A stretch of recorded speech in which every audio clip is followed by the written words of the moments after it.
Welcome, young witch or wizard, to an enchanting journey through the ancient art of wand lore.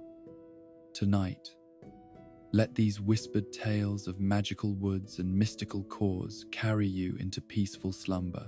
As you settle beneath your covers, imagine the gentle warmth of Ollivander's shop, where centuries of wand-making wisdom echo through dusty shelves lined with countless possibilities. Close your eyes and drift into this chronicle of the most personal and powerful magical instruments ever crafted. Each wand holds secrets older than Hogwarts itself, stories of loyalty and magic that bind wizard to wood in bonds deeper than mere ownership. Sleep now, and let wand lore weave its gentle spell around your dreams. In the mists of ancient time, when the world was young and magic flowed through every stream and stone like blood through living veins, there existed among the Celtic peoples a sacred class of learned men who understood truths that others could only glimpse in dreams. The Druids, as they came to be known, were more than priests or scholars or healers, though they were all of these things and more. They were the keepers of mysteries, the guardians of knowledge that bridged the seen and unseen worlds.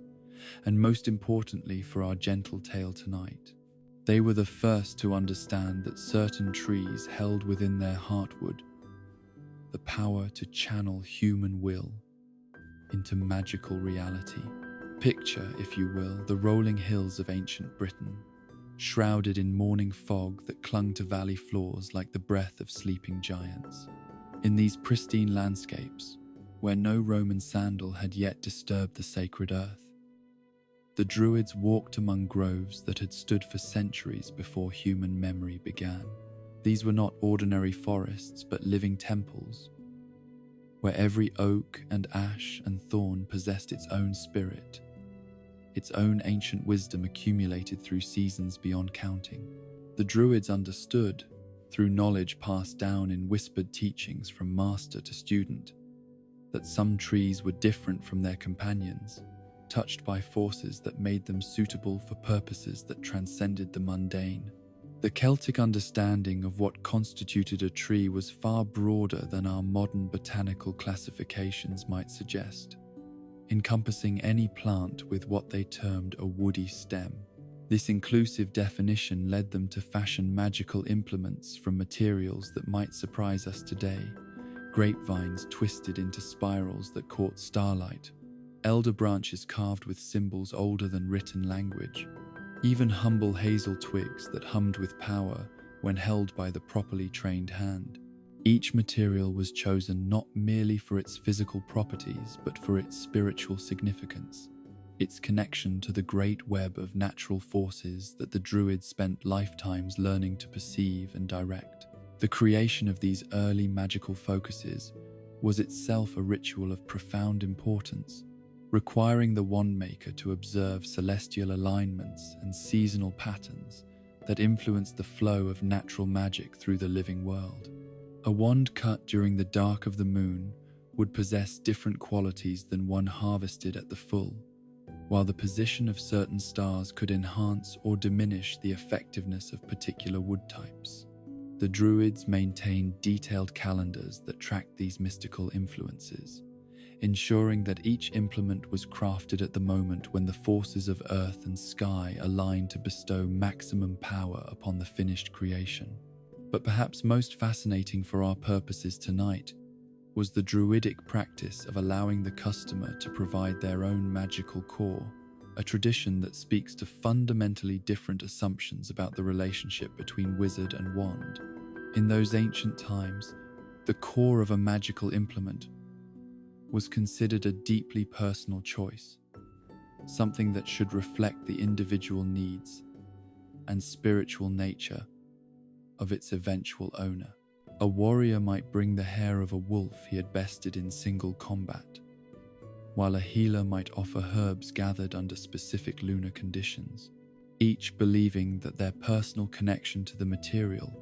would enhance the wand's effectiveness when channeling their particular gifts. This practice reveals much about the early understanding of magical theory, suggesting that our ancestors viewed the relationship between wizard and implement as a collaboration rather than the mysterious selection process we know today. The druid who carved the wand was seen as a craftsman and spiritual guide, someone whose skill could shape raw materials into functional tools. But the true magic was believed to flow from the personal connection between owner and core. It was a more individualistic approach to wand making, one that placed greater responsibility on the wizard to understand their own nature and choose materials that reflected their deepest magical affinities. The workshops of these ancient wand makers were places of wonder and reverence, typically located in clearings within sacred groves where the boundary between the physical and spiritual worlds grew thin. Here,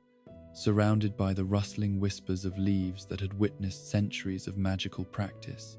the druids would spend months crafting single wands, each one a unique masterpiece that reflected both the maker's skill and the owner's spiritual essence.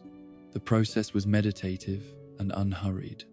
allowing the craftsman to attune himself to the subtle energies of wood and core, ensuring that every curve and carving served to enhance the flow of magical force through the completed implement. The tools used in this ancient craft were themselves objects of power, passed down through generations of wand makers who understood that the implements used to create magic should themselves be touched by the forces they sought to channel. Knives blessed in sacred springs cut the wood with minimal trauma to its spiritual essence, while files made from metals that had been struck by lightning smoothed surfaces without disturbing the delicate energy patterns within. Every aspect of the creation process was designed to preserve and enhance the natural magical properties of the materials, ensuring that the finished wand would serve as a worthy focus for its owner's will. As the centuries passed and the Roman legions brought their organized civilization to the wild Celtic lands, the practice of wand making began to evolve under new influences and pressures. Roman magical traditions, while different in philosophy and technique, recognized the effectiveness of the Celtic approach to channeling magical energy through carefully crafted implements. This cultural exchange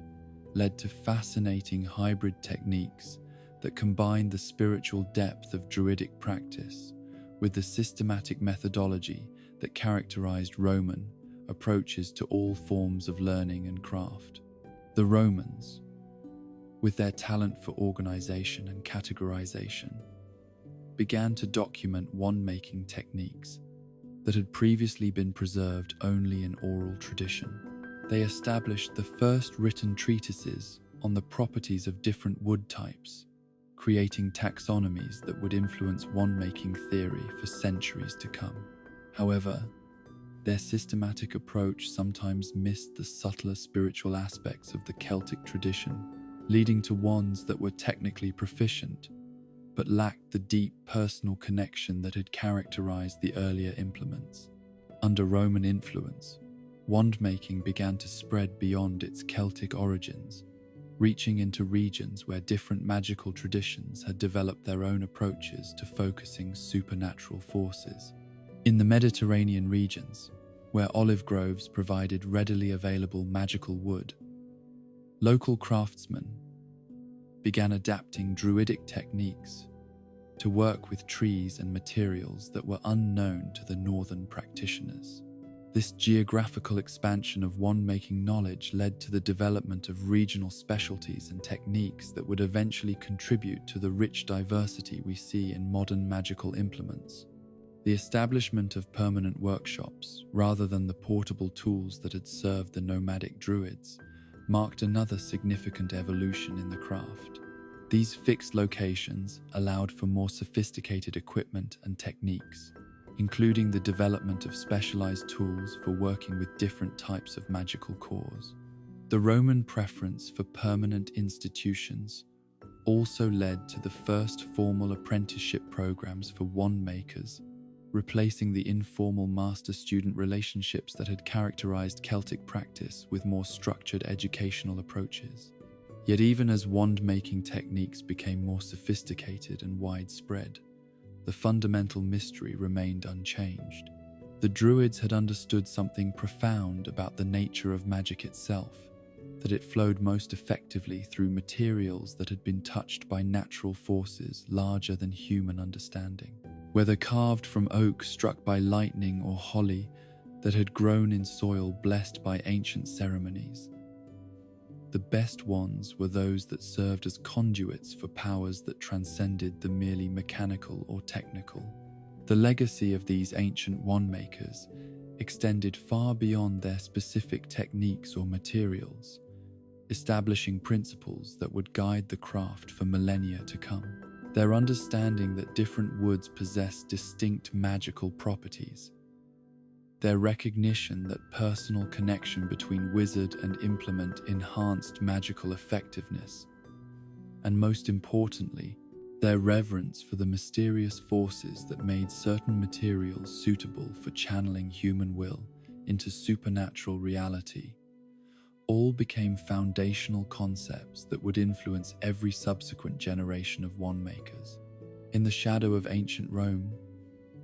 when the empire's influence stretched across the known world like morning sunlight creeping over distant mountains, there came to the bustling streets of what would one day become Diagon Alley, a craftsman whose name would echo through the centuries of magical history.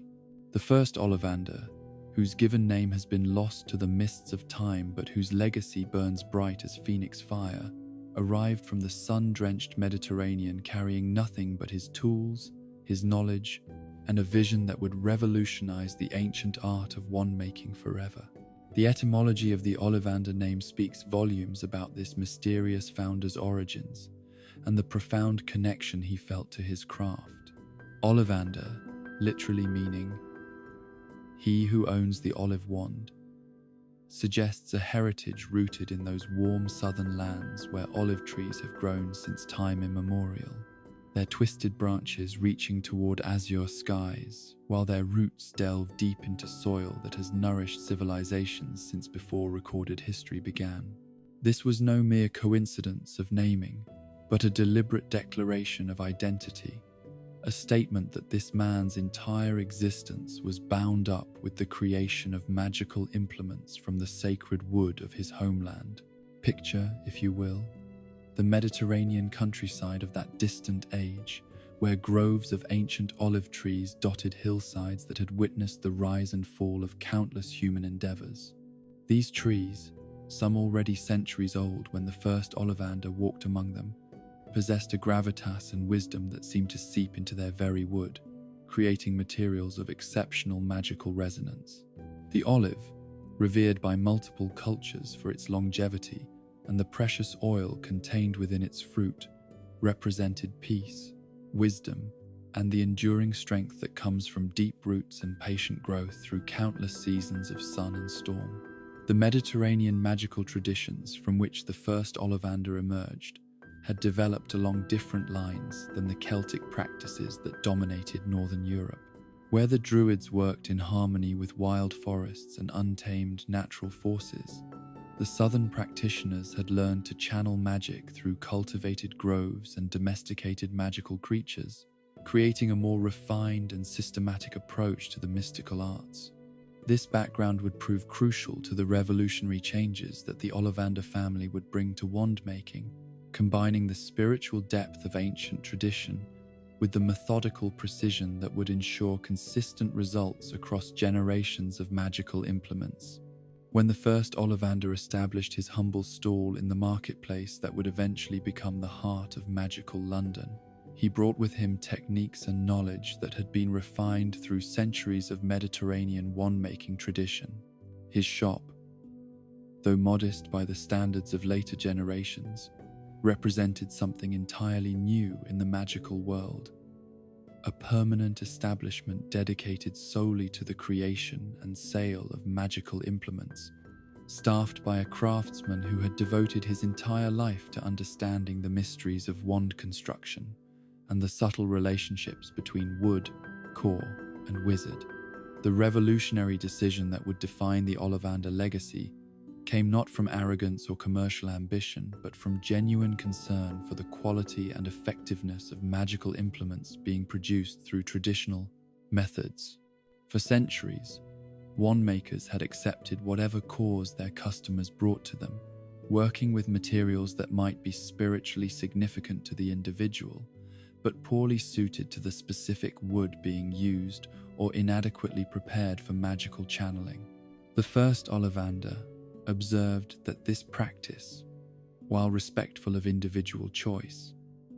often resulted in wands that were functional but far from optimal, implements that served their owners adequately but never achieved the perfect harmony between all components that produced truly exceptional magical focuses. The philosophical shift that accompanied this practical change was equally significant, representing a fundamental reimagining of the relationship between wand maker, customer, and magical implement. Where traditional practice had emphasized the wizard's active choice in selecting materials and directing the creation process, the Ollivander approach placed greater trust in the mysterious affinities that existed between magical materials and human consciousness. This was not merely a matter of the wand maker taking greater control, but of recognizing that the most effective magical implements were those that formed spontaneous connections with their eventual owners, relationships that transcended conscious choice and tapped into deeper harmonies of magical resonance. The development of this revolutionary approach required the Ollivander family to become not merely craftsmen, but researchers and philosophers of magic itself. They spent generations studying the properties of different magical materials, documenting how various combinations of wood and core affected the performance and characteristics of finished wands. This accumulated knowledge became the foundation for their ability to create implements that were perfectly matched to their eventual owners. Wands that seemed to understand their wielders' magical natures better than the wizards themselves sometimes did. The establishment of quality standards that elevated certain core materials above others was another crucial innovation that set the Ollivander tradition apart from earlier wand-making practices. Through careful observation and systematic experimentation, they identified phoenix feather, dragon heartstring, and unicorn hair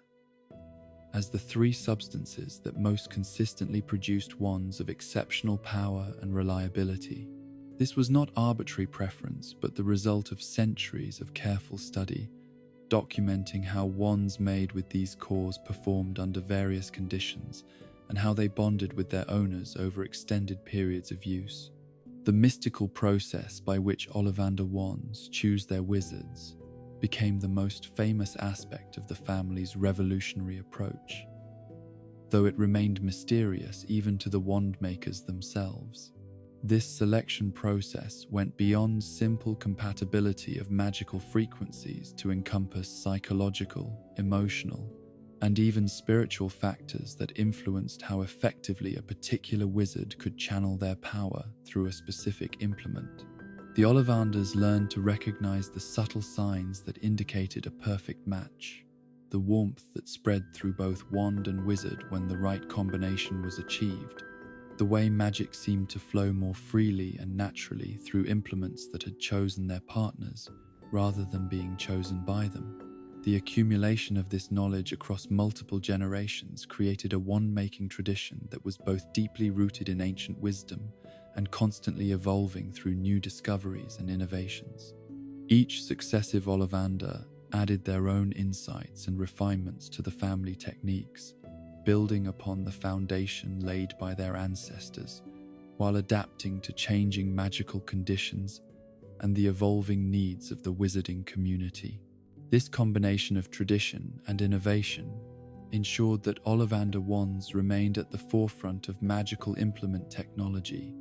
while preserving the essential mysteries that made the selection process so remarkably effective. The reputation for quality and reliability that grew around the Ollivander name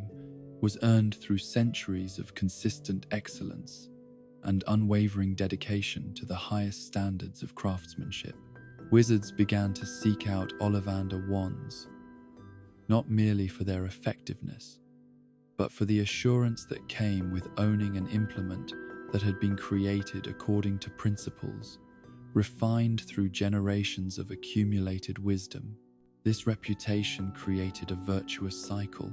attracting the most discerning customers and providing the resources necessary to continue the research and development that kept Ollivander techniques at the cutting edge of wand-making science.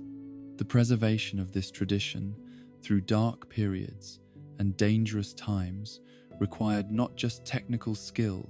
but courage and dedication that went beyond mere commercial interest. During the various conflicts that swept through the magical world, the Ollivander shop became a symbol of continuity and stability, a place where the ancient arts were maintained despite the chaos surrounding them. The wand makers of this distinguished family understood that they were custodians of knowledge that was essential to the magical community's survival and flourishing, responsibilities that transcended personal safety or commercial success. The influence of Ollivander techniques and philosophy spread far beyond their original London shop, inspiring wand makers throughout Europe and eventually around the world to adopt similar approaches to their craft. The emphasis on quality materials, careful matching of wand to wizard, and systematic study of magical properties became standard practices among serious wand makers everywhere, raising the overall quality of magical implements available to wizards and witches regardless of their location or economic circumstances. Garrick Ollivander, the latest in this distinguished line, embodied all the wisdom and dedication of his ancestors, while bringing his own unique insights to the ancient craft. His legendary memory for every wand he had ever sold, his uncanny ability to recall the specific details of transactions that had occurred decades earlier, and his almost supernatural understanding of the subtle factors that influenced wand selection, made him perhaps the greatest wand maker in the family's long and illustrious history. His shop became not merely a place of commerce, but a temple to the mysteries of wand lore, where each customer's visit was treated as a sacred ritual of discovery and connection. The continuation of Ollivander traditions into the modern era required constant adaptation to changing magical conditions and evolving customer needs, while preserving the essential principles that had made the family's reputation. New threats and challenges emerged with each passing generation, but the fundamental commitment to excellence and the deep understanding of magical principles that characterized the Ollivander approach remained unchanged, ensuring that their wands continued to serve as the gold standard by which all other magical implements were measured. In the ancient forests where magic flows through bark and leaf like lifeblood through mortal veins, there grow trees whose very essence has been touched by forces beyond ordinary understanding, each species carrying within its heartwood unique properties that make it suitable for channeling the deepest mysteries of human will into supernatural reality. The sacred woods from which the finest wands are carved represent more than mere botanical specimens, but living repositories of magical potential, each type offering its own gifts and challenges to those fortunate enough to be chosen by implements crafted from their carefully harvested timber. Acacia stands among the most selective and temperamental of all wandwoods, its golden heartwood gleaming with an inner light that seems to pulse with its own mysterious rhythms. This remarkable tree, native to the sun-baked landscapes of Africa and Australia, produces wands that are notorious for their particular nature and demanding standards. An acacia wand will not suffer mediocrity or half-hearted dedication from its owner, refusing to perform even the simplest magic for those who lack the subtlety and skill that it demands. These wands seem to possess an almost conscious ability to evaluate their potential partners, withholding their considerable power from any wizard whose magical abilities or personal character fails to meet their exacting criteria. The fortunate few who earn the loyalty of an acacia wand find themselves wielding implements of extraordinary capability, wands that excel at the most delicate and sophisticated forms of magic, while remaining utterly useless in the hands of those who prefer crude displays of magical force over elegant precision. The humble alder, growing in marshy ground beside streams and rivers throughout the northern temperate regions, produces wands whose character presents a fascinating paradox that has puzzled wand makers for centuries. Despite being carved from wood that is renowned for its unyielding nature, older wands consistently choose owners whose personalities are marked by helpfulness, consideration, and an unusually likable disposition. This apparent contradiction between the stubborn nature of the wood and the agreeable character of its chosen wizards suggests deep magical principles that operate beyond surface appearances, as if the wand seeks to balance its own rigid nature by partnering with those whose flexibility and kindness can soften its harsher edges. Older wands demonstrate particular excellence when used for non-verbal spellwork, their natural resistance to change somehow making them ideal for the kind of internalized magic that requires absolute consistency and unwavering focus. Applewood, with its association with forbidden knowledge and transformative wisdom, creates wands that are rarely produced but highly prized by those who understand their unique properties. These implements carry within them the essence of orchards where spring blossoms give way to autumn fruit, embodying cycles of growth, maturity, and renewal that influence their magical characteristics in profound ways. Apple wands actively resist attempts to use them for dark magic. Their natural associations with healing, growth, and positive transformation, making them physically uncomfortable to wield for malevolent purposes. Those fortunate enough to be chosen by apple wands often find themselves blessed with unusual longevity and personal magnetism, as if the tree's own life-giving properties extend to protect and enhance their human partners. Perhaps most remarkably, apple wand owners frequently discover an unexpected ability to communicate with magical creatures in their native tongues, suggesting that the wisdom contained within applewood includes understanding that transcends the barriers between species. Ash, the sacred tree of Norse mythology whose world-spanning roots connected all realms of existence, produces wands that embody loyalty and dedication in their purest forms. These noble implements, carved from wood that has long been associated with protection and cosmic connection, demonstrate an almost supernatural fidelity to their original owners that makes them unsuitable for transfer or inheritance. An ash wand that is given or bequeathed to another wizard will gradually lose power and effectiveness, its magic slowly fading as the connection to its chosen partner weakens with distance and time. This characteristic reaches its most extreme expression when the core is of unicorn hair,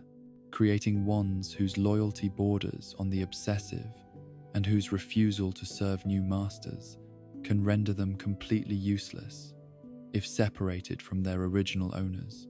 The ideal ash wand owner combines stubborn determination with genuine courage, possessing the kind of unwavering moral backbone that matches the tree's own legendary steadfastness. The elegant aspen, with its silvery bark and leaves that dance in the slightest breeze, produces wand wood that is prized above all others for its resemblance to ivory and its exceptional performance in the realm of charm work. Aspen wands carry within them something of their parent tree's responsive nature,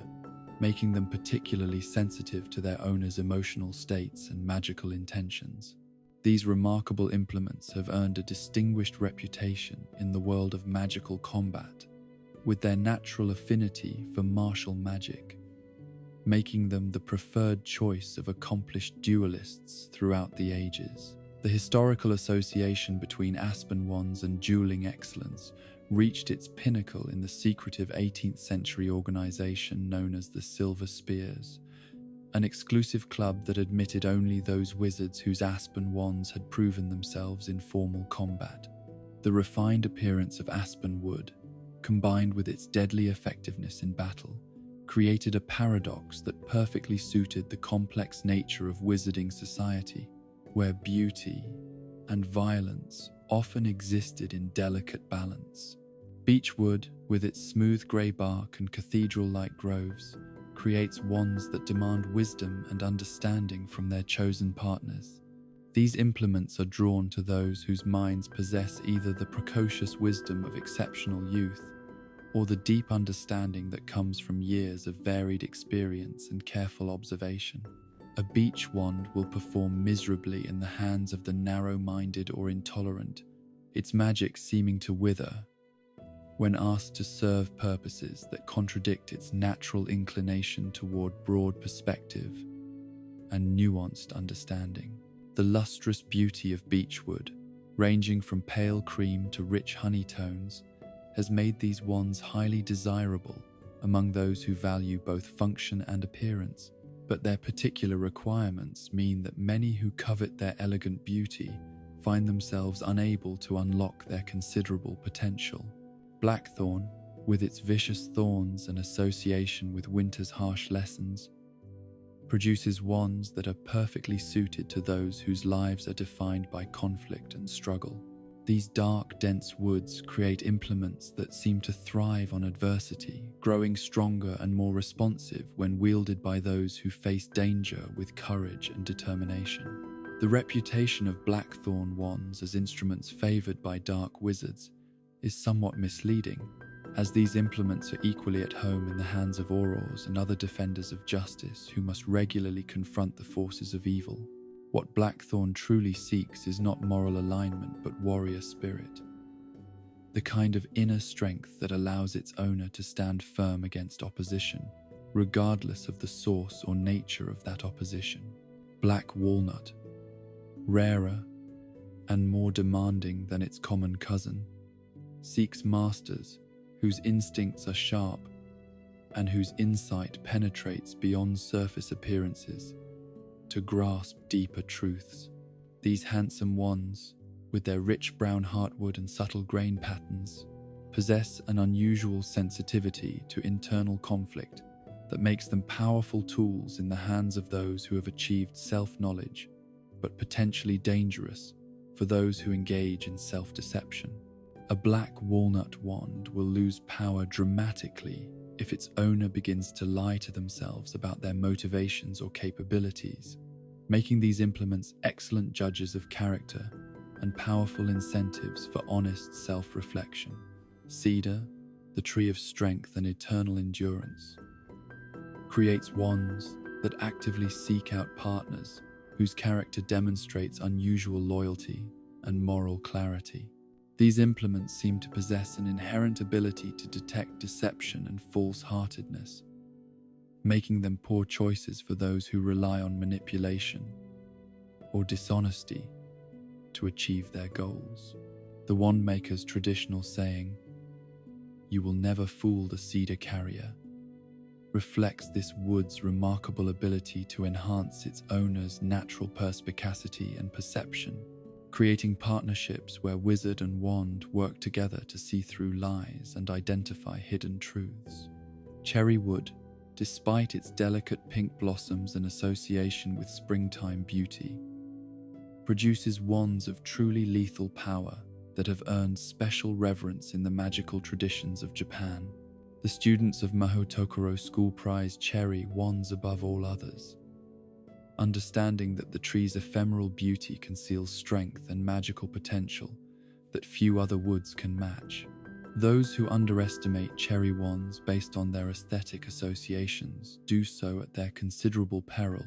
as these implements are capable of channeling devastating magical forces with the same elegance and precision that characterizes their parent tree's annual flowering. Chestnut, the tree whose nuts have sustained human communities for millennia, creates wands that are naturally drawn to those who work closely with magical creatures and growing things. These versatile implements demonstrate particular excellence in the hands of those skilled in herbology or care of magical creatures, as if the tree's own associations with nourishment and natural abundance influence the wand's magical preferences. Chestnut wands also show marked affinity for natural flyers, suggesting connections to the freedom and mastery of aerial movement that complement the earthbound nature of their wooden composition. Cypress, the funeral tree of ancient Mediterranean cultures, creates wands that carry within them an awareness of mortality and heroic purpose that influences both their selection of owners and their magical characteristics. These noble implements are drawn to those whose destinies involve significant sacrifice, wizards who possess the kind of courage that might be called upon to make the ultimate sacrifice in service of greater good. While modern times have reduced the likelihood of such extreme circumstances, cypress wand owners retain the capacity for heroic action that their implements recognize and value. The cheerful dogwood, with its distinctive four-petaled flowers and playful nature, produces wands that absolutely refuse to perform magic for anyone unable to provide them with excitement and adventure. These quirky implements seem to possess personalities as mischievous as their floral appearance suggests, delighting in novel challenges and growing sullen when asked to perform routine or mundane magic.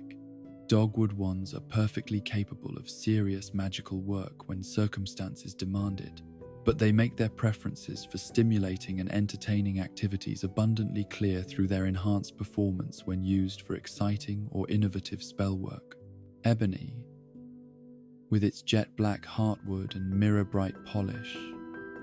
creates wands that are perfectly suited to those who possess the courage to be utterly authentic in their presentation to the world. These striking implements are drawn to nonconformists and individualists, wizards who are comfortable existing outside mainstream social expectations and who draw strength from their status as outsiders. The remarkable magical properties of ebony make it equally suitable for defensive and offensive magic,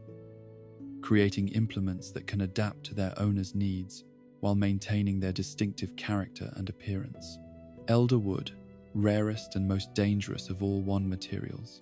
creates implements that scorn to remain with any owner who cannot prove themselves superior to all challengers and rivals. The legendary Elder Wand, with its long history of changing hands through violence and betrayal, exemplifies the demanding nature of this remarkable wood. Elder wands require not just magical skill, but the kind of exceptional ability that places their owners above common wizards in both power and achievement. The old superstition warning against elderwood reflects not actual curse or misfortune, but the simple reality that these wands will abandon any owner who proves unworthy of their considerable gifts. Elmwood, with its graceful arching branches and association with dignity and nobility, produces wands that consistently seek owners who possess natural presence and magical sophistication. These elegant implements are renowned for producing fewer accidents and errors than wands of any other wood, their natural inclination toward refinement and precision making them ideal partners for those who appreciate subtle and sophisticated approaches to magic. Elm wands excel at producing the kind of elegant charms and spells that demonstrate true mastery of the magical arts, making them particularly suitable for those whose magical practice emphasizes artistry and beauty alongside effectiveness. English oak, the tree of strength and endurance that has symbolized noble character throughout British history,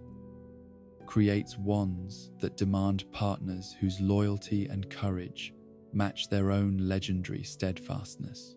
These mighty implements serve as faithful companions through both triumph and adversity, their magic growing stronger rather than weaker when circumstances become challenging. Oak wands demonstrate particular affinity for magic that connects their owners to the natural world, enhancing spells that involve plants, animals, and the fundamental forces that govern the cycles of growth and renewal. Fir,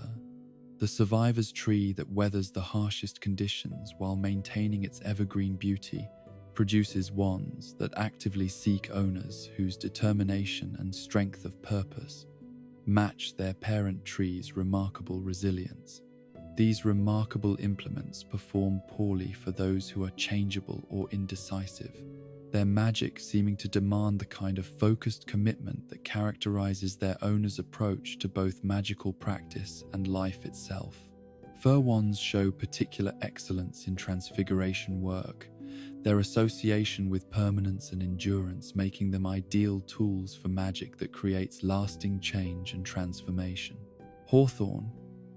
the paradoxical tree whose blossoms heal while its cut branches smell of death,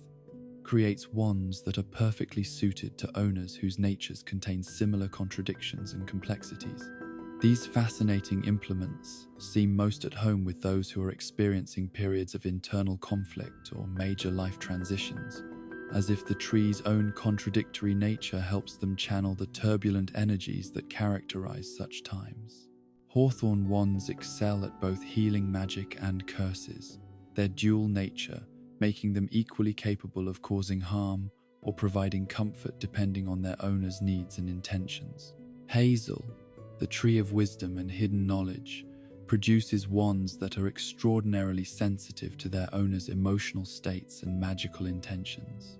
These responsive implements work best for those who have achieved sufficient self-knowledge to understand and manage their own feelings, as hazel wands will absorb and reflect whatever energy their owners bring to their magical practice. A hazel wand wielded by someone in the grip of strong emotion will channel that energy unpredictably, making these implements potentially dangerous for those who lack emotional discipline, but extraordinarily effective tools for masters who can maintain psychological balance. Holly, the tree of protection and spiritual warfare, creates wands that are naturally drawn to those who may need assistance in overcoming tendencies toward anger and impulsiveness. These powerful implements seem to specialize in helping their owners achieve the kind of emotional balance and spiritual clarity that enables them to undertake dangerous quests and face supernatural challenges with courage and wisdom. Holy wands are often chosen by those whose destinies involve confronting dark forces or undertaking perilous journeys in service of higher purposes. Hornbeam, the ironwood tree whose strength surpasses even oak,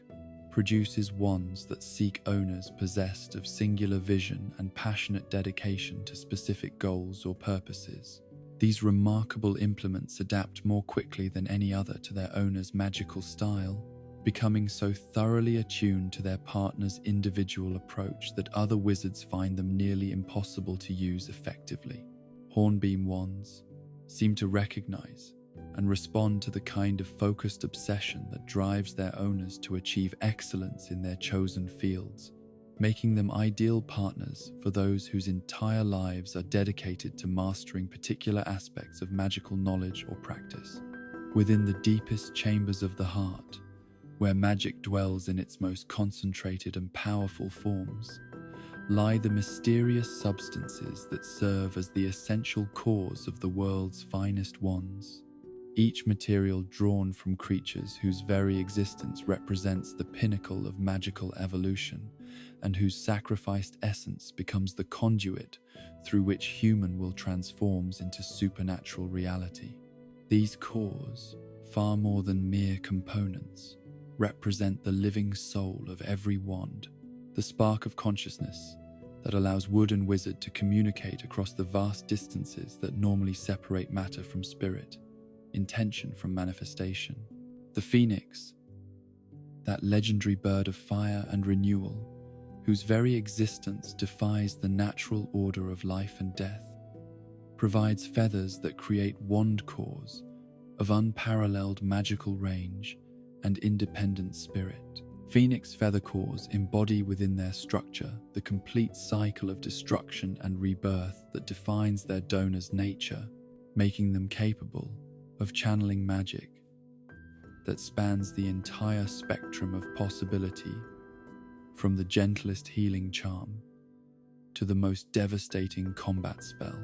these remarkable cores demonstrate the greatest capacity for learning and growth, their magic evolving and expanding alongside their owners' developing abilities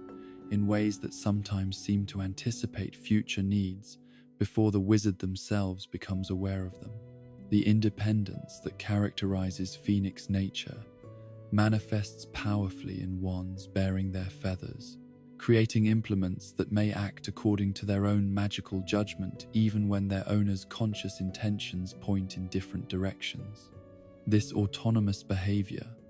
while sometimes disconcerting to wizards who prefer complete control over their magical tools, often proves beneficial in dangerous situations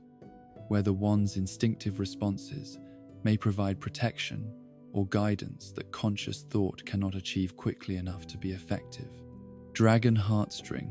harvested from the most powerful magical creatures known to wizarding kind, creates cores that channel raw magical force with spectacular intensity and dramatic flair. These mighty cores,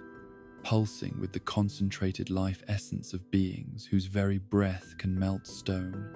and whose scales can turn aside the sharpest blades, produce wands capable of the most flamboyant and impressive displays of magical power ever witnessed. Dragon core wands learn with remarkable speed their natural connection to primal magical forces,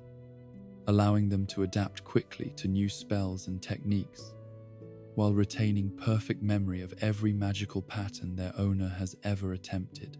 The fierce loyalty that dragons display toward their territories and treasures translates into powerful bonds between dragon core wands and their chosen wizards, creating relationships that grow stronger rather than weaker when tested by adversity or challenge. Yet this same intensity that makes dragon cores so powerful also renders them the most prone to spectacular accidents when wielded carelessly, their temperamental nature requiring careful handling and respectful treatment to avoid unpredictable, magical discharge that can cause significant damage to both wizard and surroundings. Unicorn hair, spun from the manes and tails of the purest magical creatures in existence,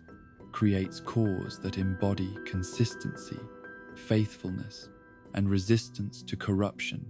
in their most absolute forms.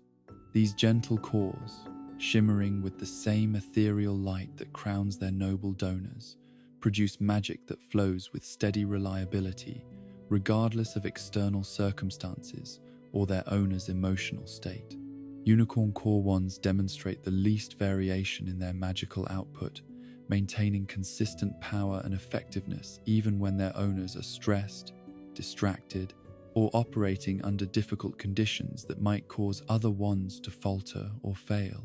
The inherent purity of unicorn essence makes these cores almost impossible to turn toward dark purposes, their natural inclination toward healing, protection, and positive transformation, actively resisting attempts to channel them for harmful magic. This moral steadfastness, combined with their legendary faithfulness to their original owners, makes unicorn core wands the most trustworthy and dependable magical implements available, though their gentle nature sometimes limits their effectiveness in combat situations that require aggressive or overwhelming magical force. Beyond these three supreme cores that Ollivander has elevated to their position of prominence through centuries of careful study and refinement, the magical world contains numerous other materials that various wand makers have employed with varying degrees of success and reliability. Velar hair, drawn from the flowing locks of those enchanting semi-human beings whose beauty can entrance even the strongest-willed wizards, creates cores that pulse with emotional intensity and passionate unpredictability. These temperamental cores seem to absorb and amplify their owners' feelings, producing magic that can range from devastatingly effective to completely uncontrollable, depending on the emotional state of the wizard attempting to channel their power. The French wand-making tradition has long appreciated Velar hair cores for their exceptional performance in charm work and enchantment, particularly spells related to attraction, persuasion, and emotional manipulation, though their volatile nature makes them unsuitable for wizards who struggle with emotional regulation or self-control. The basilisk, that terrible serpent whose gaze brings death and whose venom can destroy almost any magical protection, provides horn material that creates cores of extraordinary power and equally extraordinary danger. Salazar Slytherin himself chose basilisk horn for his personal wand, understanding that the creature's association with death and transformation made its essence particularly suitable for magic that operated at the boundaries between life and death, creation and destruction. Basilisk core wands demonstrate remarkable effectiveness in dark magic applications, their natural connection to forces of decay and entropy making them ideally suited for curses and hexes that cause lasting harm or permanent change. Yet these same associations make basilisk cores extremely dangerous for inexperienced wizards, as their power can easily overwhelm unprepared minds and lead their owners toward increasingly dark magical practices. The Thunderbird, that magnificent creature whose wings can summon storms and whose presence heralds dramatic changes in weather patterns, contributes tail feathers that create cores capable of producing magic of tremendous elemental force. These powerful cores seem particularly attuned to atmospheric phenomena and weather magic, enabling their owners to cast spells that manipulate wind, rain, lightning, and temperature with unusual precision and strength. American wand makers prize Thunderbird feathers for their reliability and their connection to the vast natural forces that shape the North American continent, creating wands that embody the spirit of untamed wilderness and unlimited possibilities. Wampus cat hair, harvested from the fierce feline predators that roam the forests of North America, produces cores that excel at protective magic and defensive spell work. These swift and elusive creatures contribute essence that creates wands, particularly suited to auras and other magical law enforcement officers who require implements capable of both offensive capability and defensive reliability. The Wampus cat's legendary ability to walk on its hind legs while using its front paws for manipulation translates into cores that demonstrate unusual versatility, adapting readily to different magical techniques and fighting styles. Snallygaster heartstring, drawn from the fearsome flying reptiles that terrorize rural communities throughout the American magical territories, creates cores that pulse with predatory intensity and aggressive magical potential. These dangerous creatures, with their metallic beaks and razor-sharp claws, provide essence that makes wands particularly effective for combat magic and aggressive spellcasting. However, their violent nature requires careful handling and strong-willed owners who can control their more destructive impulses. Jackalope antler, despite the seemingly whimsical nature of its source, creates cores that demonstrate surprising effectiveness in transfiguration magic and shape-shifting spells. The mythical nature of the jackalope, existing at the boundary between reality and folklore, seems to enhance its core's ability to facilitate magical transformations that alter fundamental properties of matter and energy. These rare cores are particularly prized by wizards who specialize in advanced transfiguration techniques. Rougarou hair, harvested from the werewolf-like creatures that haunt the swamplands of Louisiana, creates cores with powerful connections to lunar magic and transformation spells. These cores demonstrate particular effectiveness during certain phases of the moon, their power waxing and waning according to celestial cycles, in ways that experienced users learn to predict and exploit for maximum magical effect.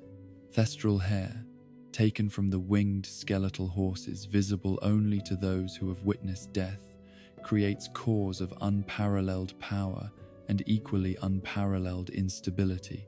The Elder Wand itself contains thestral hair at its core, testament to the extraordinary magical potential contained within these mysterious creatures. However, the connection between thestral essence and mortality makes these cores difficult to control and potentially dangerous for wizards who have not achieved sufficient maturity and wisdom to handle such profound magical forces safely. Troll Whisker, despite its humble and somewhat comical source, produces cores that demonstrate adequate magical conductivity for basic spell work, though they lack the refinement and power associated with more prestigious core materials. These serviceable cores provide functional magical channeling at relatively low cost, making them accessible to wizards of modest means who nonetheless require reliable magical implements.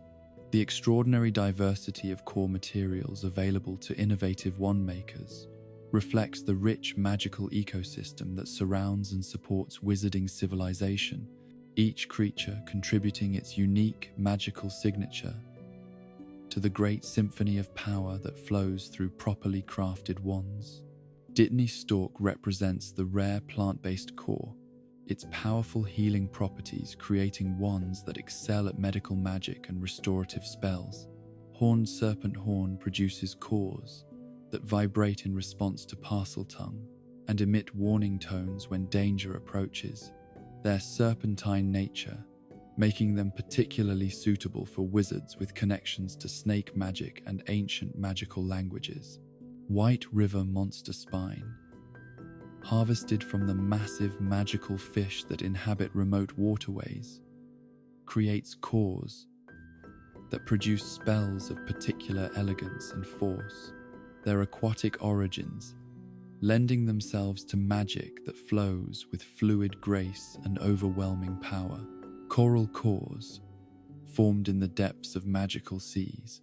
demonstrate affinity for water magic and marine spellwork, while bone and shell cores provide basic magical conductivity, enhanced by their connections to the life forces that once animated their donors. Curupira hair, drawn from the forest-dwelling magical humanoids of South America,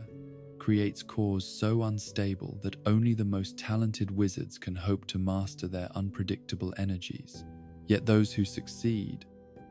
find themselves wielding implements of extraordinary capability and unique character. Kelpie hair, despite Ollivander's dismissive assessment of its quality, possesses certain advantages for wizards whose magical practice involves water magic or shape-shifting abilities. The shape-shifting nature of kelpies lending their essence particular effectiveness in magic that involves transformation and illusion. In the hushed sanctuary of the wandmaker's shop, where ancient mysteries hang thick as incense in the dusty air, and countless magical implements rest in patient silence upon their shelves, there occurs a phenomenon so profound and inexplicable that even the most learned scholars of magical theory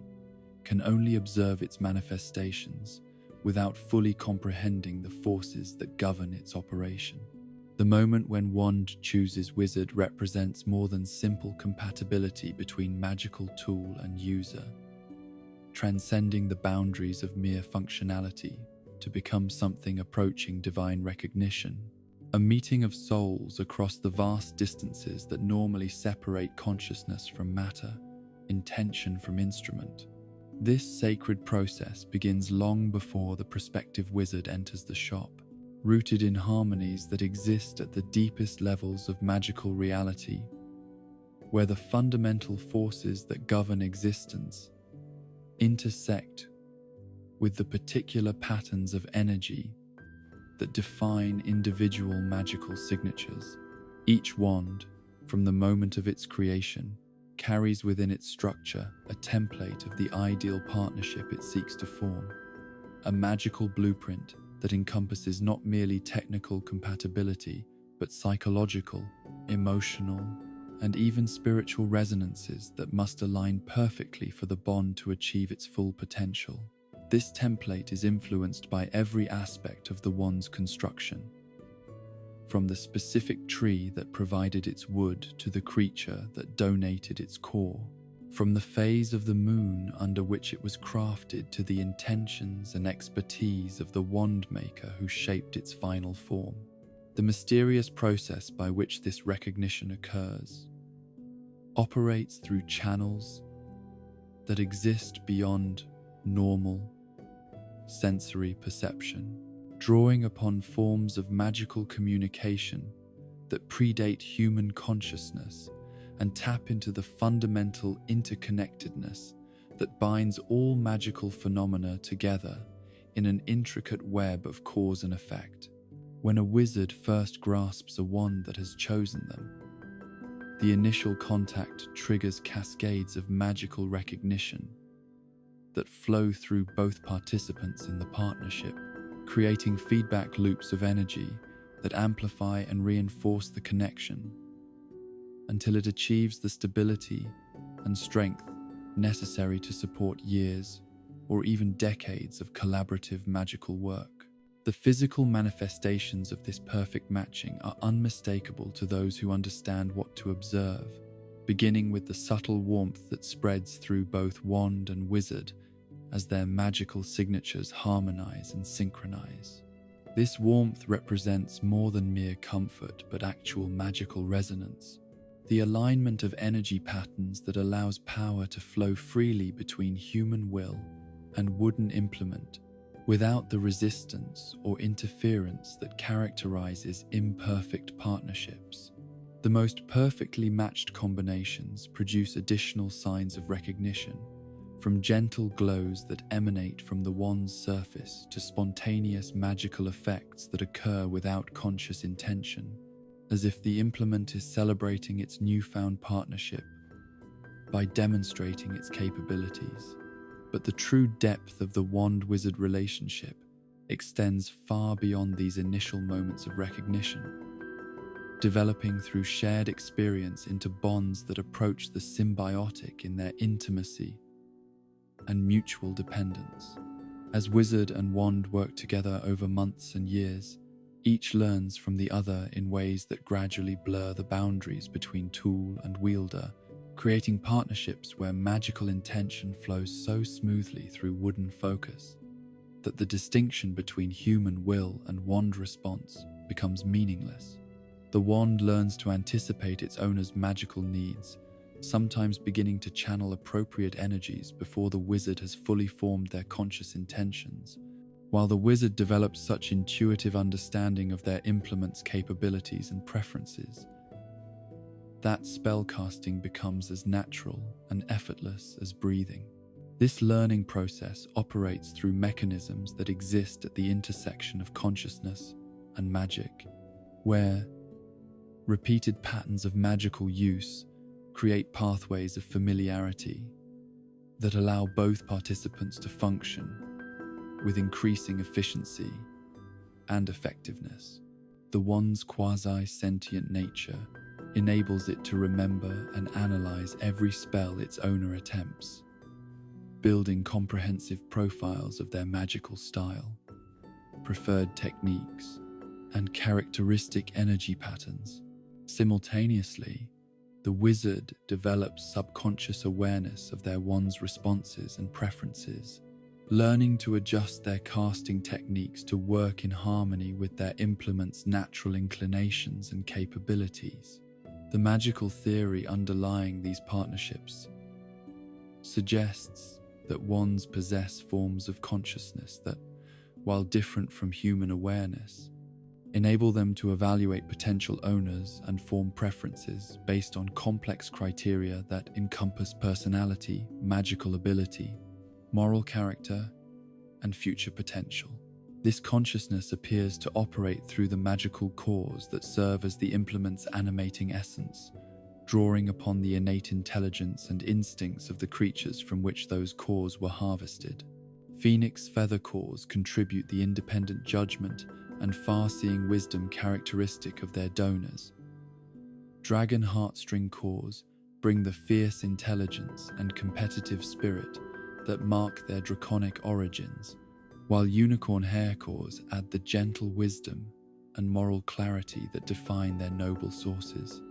The selectivity that characterizes this choosing process ensures that most witches and wizards must try multiple wands before finding their perfect match, each failed attempt providing valuable information about their magical nature, while bringing them closer to the implement that will recognize them as its ideal partner. Some individuals demonstrate compatibility with several different wands, their magical signatures possessing enough flexibility to form workable partnerships with implements of varying characteristics, though even these adaptable wizards typically find that one particular wand offers superior performance and deeper connection than all others. Conversely, certain wizards prove remarkably difficult to match,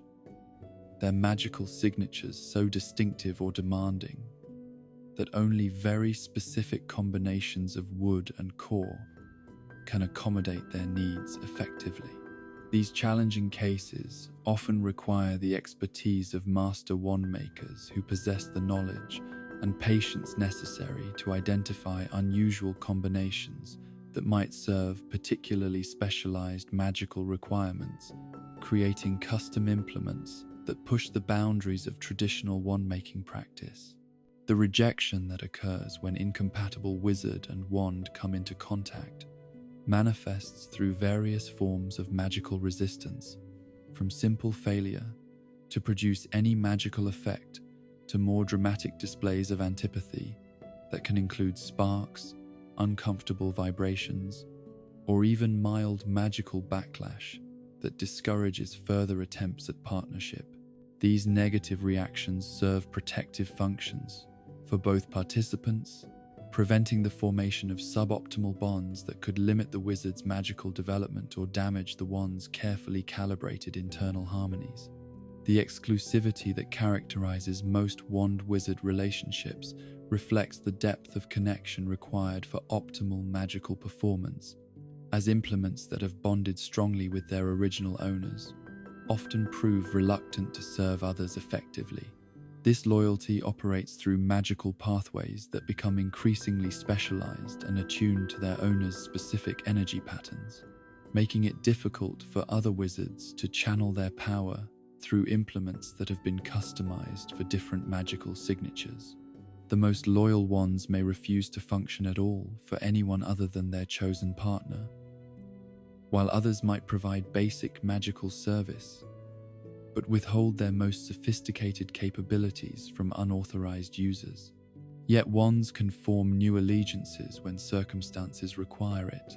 though this process typically demands either the original owner's willing surrender of the implement or defeat in magical combat that demonstrates the new wielder's superior magical strength or worthiness. These transfers of loyalty are often traumatic for the wands involved, requiring periods of adjustment as they adapt to new magical signatures and establish fresh patterns of communication and cooperation with their replacement partners. The most successful wand transfers occur when the new owner approaches the implement with respect and patience, allowing time for trust to develop gradually rather than demanding immediate compliance and perfect performance. The evolution of wand-wizard relationships over extended periods reveals the dynamic nature of these partnerships, as both participants continue to grow and change through their shared magical experiences. Young wizards often find that their relationship with their wands deepens and becomes more sophisticated as they mature and develop greater magical understanding, while the implements themselves become more responsive and capable as they accumulate experience and knowledge through years of collaborative spellcasting. The most enduring partnerships achieve states of almost telepathic communication, where wizard and wand function as unified entities whose combined capabilities exceed what either could accomplish independently. The psychological dimensions of wand ownership add layers of complexity to these relationships that extend far beyond mere magical functionality, as many wizards develop deep emotional attachments to their implements that rival their feelings for close friends or family members. The wand becomes a constant companion through all of life's challenges and triumphs, a reliable source of comfort and strength that provides continuity and stability even when other aspects of existence prove uncertain or changing. This emotional bond enhances the magical partnership by creating additional channels of connection that operate through feeling and intuition rather than conscious thought,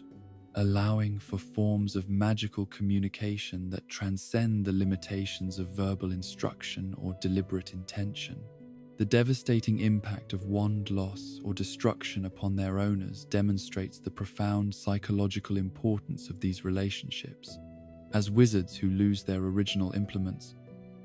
often report feelings of emptiness and disconnection that persist even after they acquire replacement wands.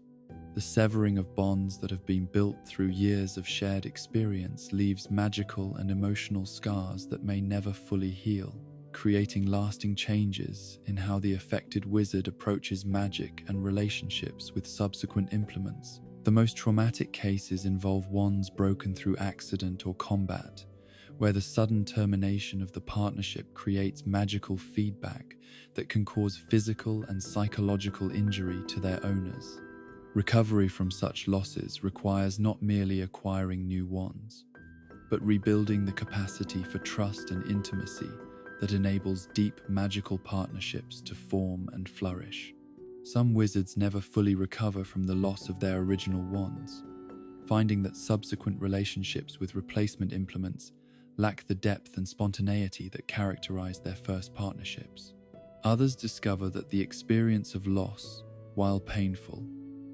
has taught them valuable lessons about the nature of magical relationships that enable them to form even stronger bonds with carefully chosen successor wands. The inheritance patterns that occasionally occur when wands pass from one generation to another within families reveal additional complexities in the dynamics of magical partnerships, as implements that have served one family member for decades must adapt to the different magical signatures and personality characteristics of their inheritors. The most successful inherited wands are those whose original owners prepared them gradually for the transition, introducing them to their intended successors over extended periods that allow bonds to develop slowly and naturally, rather than through sudden transfer after death or retirement. Beyond the mystical affinities of wood and core that capture the imagination and dominate discussions of wand lore, there exists subtler characteristics that speak to the intimate relationship between magical implement and human wielder, dimensions of craftsmanship and compatibility that require the trained eye of a master wandmaker to assess properly and the patient observation of years to understand fully. Length and flexibility, though often dismissed as mere mechanical considerations by those who focus exclusively on the more dramatic aspects of wand composition, represent profound expressions of the magical personality and reveal truths about character that penetrate deeper than surface appearance or conscious self-presentation. The length of a wand serves as more than simple accommodation to physical stature, operating instead as a manifestation of the magical presence and spiritual dimension of its chosen owner, in ways that transcend the merely practical considerations that might govern the sizing of mundane tools. While conventional wisdom suggests that taller wizards require longer wands for optimal magical channeling, master wandmakers understand that this correlation, though statistically observable, masks deeper principles that relate magical reach to personality rather than merely physical dimensions. The true determining factors operate at levels where psychological characteristics intersect with magical signature, creating requirements that reflect inner nature rather than external appearance.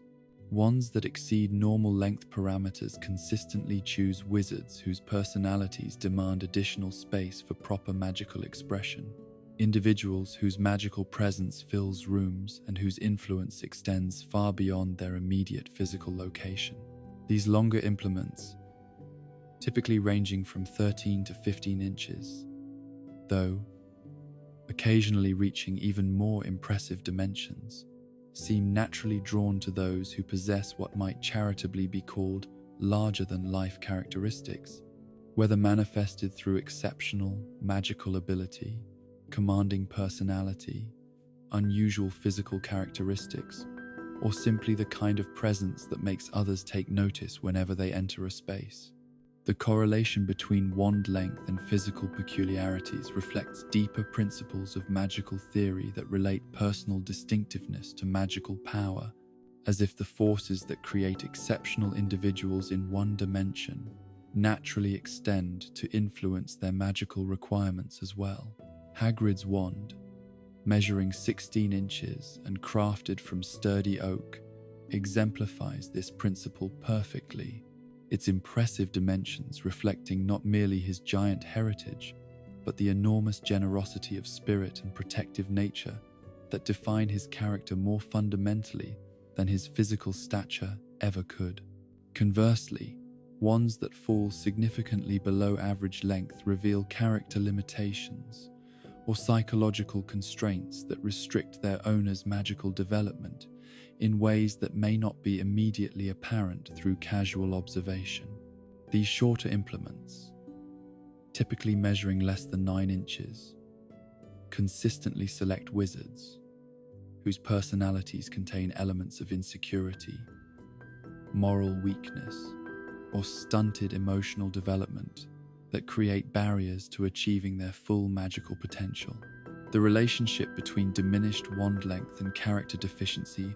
operates as natural law within wand lore, creating a visible manifestation of invisible psychological realities that might otherwise remain hidden beneath surface presentations. Peter Pettigrew's notably short wand served as external evidence of the internal weaknesses that would eventually lead him to betray his closest friends, while Professor Quirrell's modest implement reflected the fundamental inability to maintain psychological integrity under pressure that made him vulnerable to Voldemort's possession. These connections between wand dimensions and character flaws demonstrate the uncanny ability of magical implements to perceive truths about human nature that even the individuals themselves might not consciously acknowledge, serving as honest mirrors that reflect inner realities with uncomfortable accuracy. Yet length alone provides insufficient information for complete understanding, as the flexibility characteristics of wand construction add additional layers of meaning that must be interpreted in conjunction with all other aspects of the implement's composition and the owner's personality to achieve accurate assessment of the partnership's dynamics. Flexibility represents the degree of adaptability and willingness to change that characterizes both wand and wizard, though this quality must never be evaluated in isolation, but always considered as one element in the complex symphony of characteristics that define each unique magical implement. Rigid wands, those that resist bending and maintain their shape under pressure, typically choose owners whose personalities demonstrate similar inflexibility and determination to maintain their chosen courses, regardless of external pressures or changing circumstances.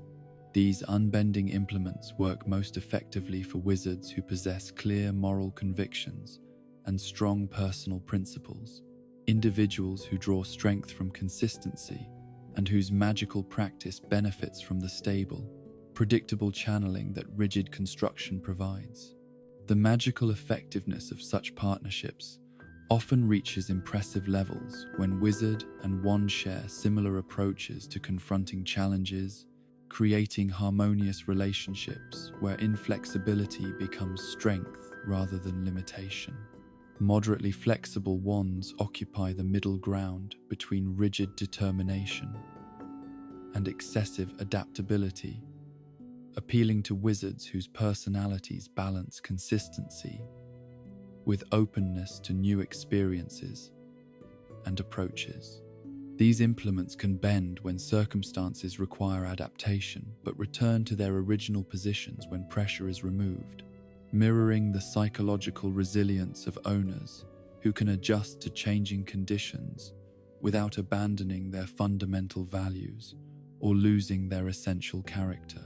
The versatility of moderately flexible wands makes them suitable for a wide range of magical applications. Though they rarely achieve the specialized excellence that characterizes more extreme flexibility characteristics. Highly flexible wands,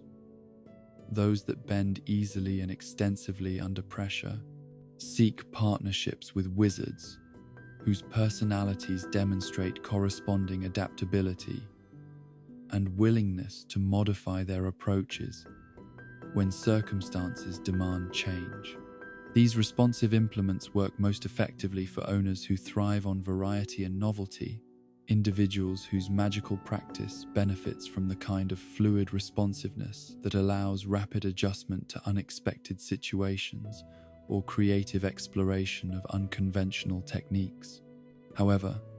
the same flexibility that makes these wands excellent for adaptive magic can become a liability when consistency and reliability are required, as their tendency to adjust to changing magical pressures may compromise the stable channeling necessary for certain types of advanced spell work. The interaction between flexibility and other wand characteristics creates additional layers of complexity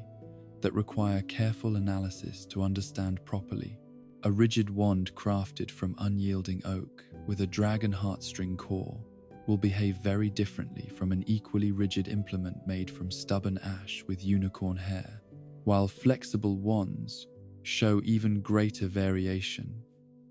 depending on how their bendable nature interacts with the specific properties of their wood and core components.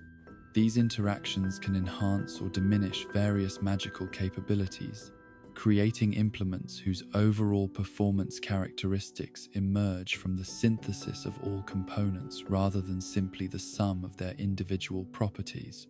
The aesthetic considerations that influence wand design operate on levels that transcend mere appearance to encompass deeper principles of magical harmony and psychological comfort that affect the quality of the wizard-wand relationship in subtle but significant ways. The visual appeal of a well-crafted wand contributes to the owner's pride and confidence in their implement, emotions that translate into improved magical performance through psychological pathways that enhance the flow of will and intention through wooden focus. Conversely, wands whose appearance fails to inspire their owners, or whose design elements create subconscious discomfort, may never achieve their full potential regardless of their technical capabilities. Regional variations in preferred wand characteristics reflect cultural differences in magical philosophy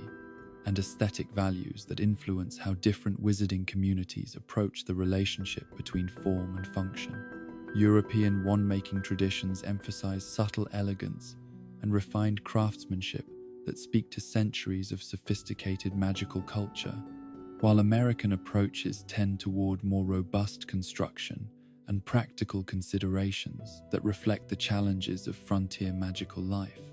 These cultural preferences shape the expectations and requirements of wizards raised within different traditions,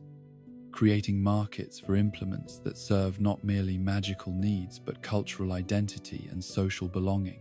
The aging process that affects all wands over extended periods of use creates gradual changes in both physical characteristics and magical performance that require ongoing attention and adjustment from their owners. Flexible wands may become more rigid with age as their internal structures settle and stabilize, while originally rigid implements sometimes develop increased flexibility as years of magical use create microscopic changes in their wooden matrix. These evolutionary changes reflect the dynamic nature of the wizard-wand relationship, demonstrating how extended partnership creates mutual adaptation that goes beyond the initial compatibility that brought them together. The maintenance requirements that preserve optimal wand performance throughout extended use involve more than simple physical care, encompassing magical practices that maintain the delicate internal balances necessary for consistent channeling effectiveness. Regular cleaning with appropriate solutions removes accumulated magical residue that can interfere with smooth energy flow, while periodic recalibration rituals ensure that the implement's responsiveness to its owner's intentions remains sharp and immediate. Advanced maintenance techniques employed by professional wand makers can address age-related changes and restore characteristics that may have degraded over time, though such services require expertise that few practitioners possess. The signs that indicate when wands have begun to outgrow their relationships with their original owners manifest through gradual changes in performance and responsiveness that experienced wizards learn to recognize and address promptly. Implements that have served faithfully for decades may begin to show reluctance in executing certain spells, or demonstrate decreased effectiveness in magical areas where they once excelled, suggesting that the wizard's evolving magical signature has diverged sufficiently from the wand's original specifications to create compatibility issues that interfere with optimal performance. Throughout the annals of magical history, certain wands have transcended their origins as mere tools to become legends in their own right. Implements whose stories intertwine so completely with the fates of their owners that they achieve a form of immortality that outlasts the mortal lives of the wizards who wielded them. These extraordinary wands carry within their wooden hearts not just magical power, but the accumulated weight of decisions that shaped the course of wizarding civilization, bearing witness to moments of triumph and tragedy that echo through the centuries like ripples spreading across the surface of an ancient pond, disturbed by stones cast by the hands of destiny itself. The Elder Wand stands alone among all magical implements as the most powerful, most coveted, and most cursed wand ever created. Its very existence, a testament to the dangerous allure of absolute magical supremacy and the inevitable corruption that follows in the wake of such overwhelming power. Crafted from elder wood that carries within its pale grain the accumulated wisdom and terrible knowledge of ages beyond counting, this legendary implement houses at its core a single hair from the tail of a thestral, that mysterious creature whose connection to death itself imbues the wand with powers that transcend normal magical limitations. The combination of these materials, elder and thestral hair, creates an implement that exists at the boundary between life and death, wielding forces that lesser wands cannot even approach, without risking destruction of both implement and wielder. The bloody history that follows this wand through the centuries reads like a catalogue of human ambition and folly, each transfer of ownership marked by violence, betrayal, and the inevitable downfall of those who believed themselves worthy of its ultimate power. From Antioch Peverell, the first recorded owner who boasted of his invincible wand until a rival wizard slit his throat while he slept, to the dark wizard Emeric, the evil who used its power to terrorize Europe until he too fell to an assassin's blade. The Elder Wand has never known a master who died peacefully in their bed, surrounded by loved ones, and satisfied with a life well lived. The wand maker Grigorovich possessed it briefly, believing his skill in crafting magical implements would enable him to unlock secrets that had eluded previous owners, only to lose it to a young thief whose identity remained mysterious until decades later,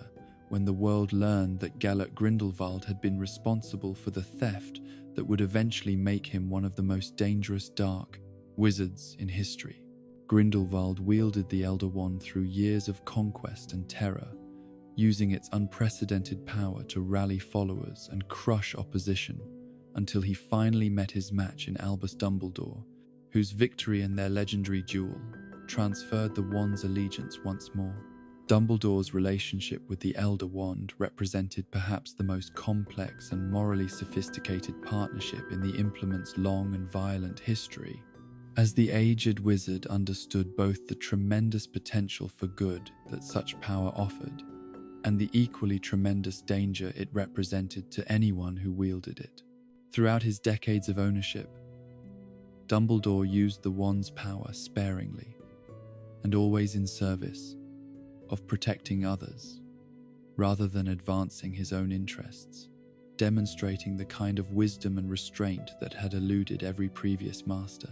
Yet even his noble intentions could not break the curse of violence that surrounded the wand, as his death came through betrayal and murder. Though not at the hands of someone seeking the wand's power, Harry Potter's Holy Wand, measuring exactly 11 inches and containing a phoenix feather core that shared its origin with Voldemort's U wand, represents one of the most remarkable examples of how wand lore intersects with prophecy and destiny to create connections that transcend normal magical understanding. The phoenix, whose feathers core both wands, Fawkes, Dumbledore's loyal companion, unknowingly created a link between the two wizards that would prove crucial to the ultimate defeat of the Dark Lord.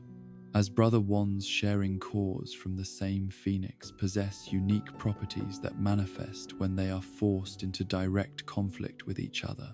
The holly from which Harry's wand was crafted carries ancient associations with protection and spiritual warfare that proved prophetic given the role the wand would play in the final defeat of evil,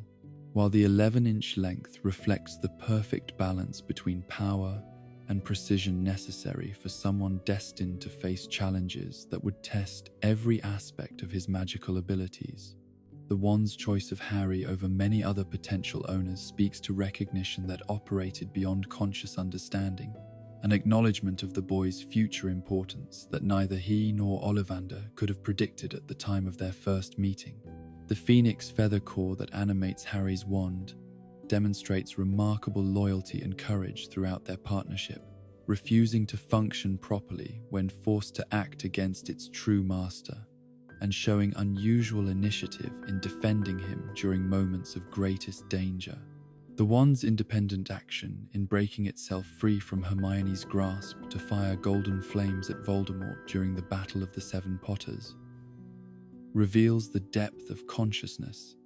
and protective instinct that Phoenix cores can develop when bonded with worthy owners, transcending mere tool status to become active participants in the struggle between good and evil.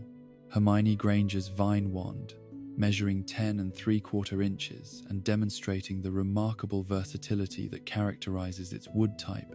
serves as perfect complement to its owner's intellectual curiosity and hidden depths of character that few people fully appreciate. Vine wands seek owners who possess vision beyond the ordinary and frequently astound those who believe they understand their capabilities. Characteristics that describe Hermione's nature with uncanny accuracy, despite the wand having chosen her before she had demonstrated the extraordinary qualities that would define her role in defeating Voldemort. The dragon heartstring core that provides the magical focus for Hermione's wand reflects her fierce determination and capacity for spectacular magical achievement, while the Vinewood's association with hidden depths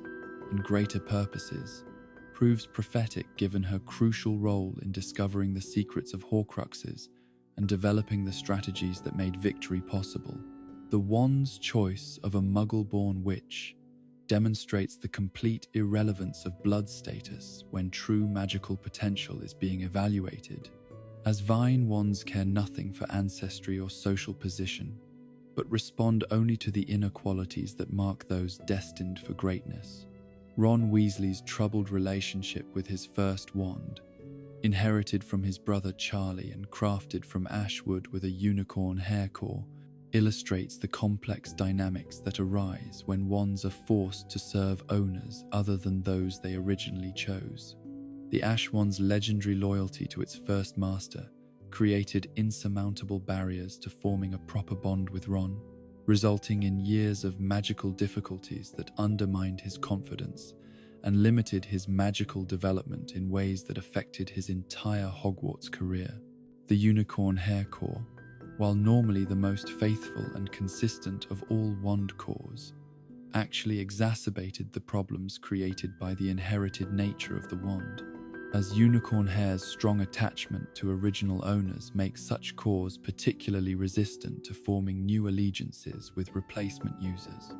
The combination of Ashwood's stubborn loyalty and unicorn hair's faithful consistency created a wand that remained forever faithful to Charlie Weasley despite years of service to his younger brother, never fully accepting Ron as a legitimate owner worthy of its complete cooperation and best performance. The transformation in Ron's magical abilities following his acquisition of a new wand, crafted specifically for him from willow wood with an unknown core, demonstrates the profound difference that proper wand matching can make in a wizard's magical development. The willow wand's sensitivity to emotional states and its preference for owners with hidden insecurities created a perfect match for Ron's psychological profile, providing him with an implement that understood his need for validation and responded positively to his growing confidence and magical competence. Lord Voldemort's U-Wand, measuring 13.5 inches and containing a phoenix feather core that shared its origin with Harry Potter's implement, represents the dark mirror of everything that wands can become when their power is channeled toward evil purposes. The U-Wood's ancient associations with death and rebirth aligned perfectly with Voldemort's obsessions with immortality and power over life and death, while the Phoenix Feather Core provided the range and capability necessary for the most advanced and terrible forms of dark magic. The irony of Voldemort's wand sharing its core with Harry Potter's implement created a connection between the two wizards that the Dark Lord never fully understood or appreciated, leading to the failure of his attempt to kill Harry in Godric's Hollow and establishing the magical link that would eventually contribute to his downfall. The Phoenix Feather's resistance to harming its brother wand's owner created magical interference that prevented Voldemort from achieving his goals through direct magical assault, forcing him to seek alternative methods that ultimately proved even more dangerous to his own survival. The wand's eventual destruction during the Battle of Hogwarts, broken by the backlash of its attempt to overcome the Elder Wand's superior power, marked the symbolic defeat of everything Voldemort represented,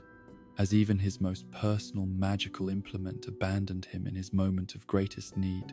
The Phoenix Feather Core's final act of defiance against its Dark Master's intentions demonstrates the inherent moral nature of magical materials drawn from noble creatures, proving that even the most powerful wands retain connections to the essential goodness of their origins. Severus Snape's wand, whose specific characteristics remain largely mysterious despite his prominent role in the wizarding world's recent history, served as the instrument through which one of the most complex and morally ambiguous figures in magical history channeled his extraordinary abilities in potions, defense against the dark arts, and the subtle magics required for his dangerous role as double agent. The secrecy surrounding his wand's properties reflects the carefully guarded nature of Snape's true loyalties and motivations, as even his most personal magical tool remained hidden behind the layers of deception necessary for his survival. Professor McGonagall's fur wand exemplifies the perfect matching between wood and wizard that creates partnerships capable of achieving legendary excellence in specialized magical fields. The Furwood's reputation as the survivor's wand proved prophetic, given McGonagall's long career defending Hogwarts through multiple conflicts and dangerous periods, while its particular affinity for transfiguration magic aligned perfectly with her chosen specialty and teaching responsibilities. The wand's strength and resilience mirror its owner's unwavering dedication to her students and her school, creating a partnership that has withstood decades of challenges without ever wavering in loyalty or effectiveness.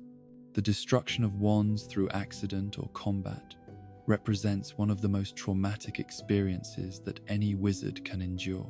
as the sudden severing of bonds that have been built through years of shared magical experience creates wounds that extend far beyond mere loss of property to encompass damage to the wizard's very identity and magical self-conception. Harry Potter's anguish at the accidental breaking of his holy wand during the escape from Godric's Hollow demonstrates the profound psychological impact of such losses, as the implement that had been his constant companion and most reliable ally throughout his magical education lay in pieces that no amount of magical skill could repair. The irreparable nature of truly broken wands reflects fundamental principles of magical theory that relate to the delicate internal structures necessary for proper magical channeling, as the complex relationships between wood, core, and accumulated magical history cannot be reconstructed once they have been completely disrupted. Attempts at repair using mundane methods or ordinary magic typically result in implements that retain basic functionality but lack the subtle responsiveness and perfect channeling that characterizes undamaged wands, creating tools that serve adequately but never achieve the seamless integration of will and magic that defines truly effective partnerships. Yet, the Elder Wand's unique ability to repair other wands demonstrates that certain legendary implements possess powers that transcend normal magical limitations, capable of restoring not just physical structure, but the essential magical properties that make wands truly effective. Harry's use of the Elder Wand to repair his broken Holly implement